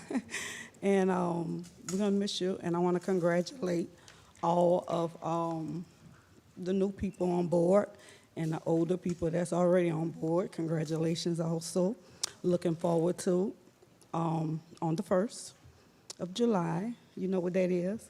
And hello, Amy. How you doing? Okay, but what I want to say is, I want to start from the flood, the waters from the hurricane. We could have been a little more prepared. We could prepare ourselves earlier. We know we're in the season, so what we do when we're in the season is get prepared so when something like this happens, we'll be ready. And we could have put some sand out there for the people just in case somebody just might have needed it. You know, my house was raised, I don't need it. But a lot of people I know, and where my business is at, had a lot of water. And we had to get up, we had to do some work. But I ain't asking for nothing. I know I'm gonna clean up my mess or clean up the mess, go up with it there. It happened, we gotta clean it up.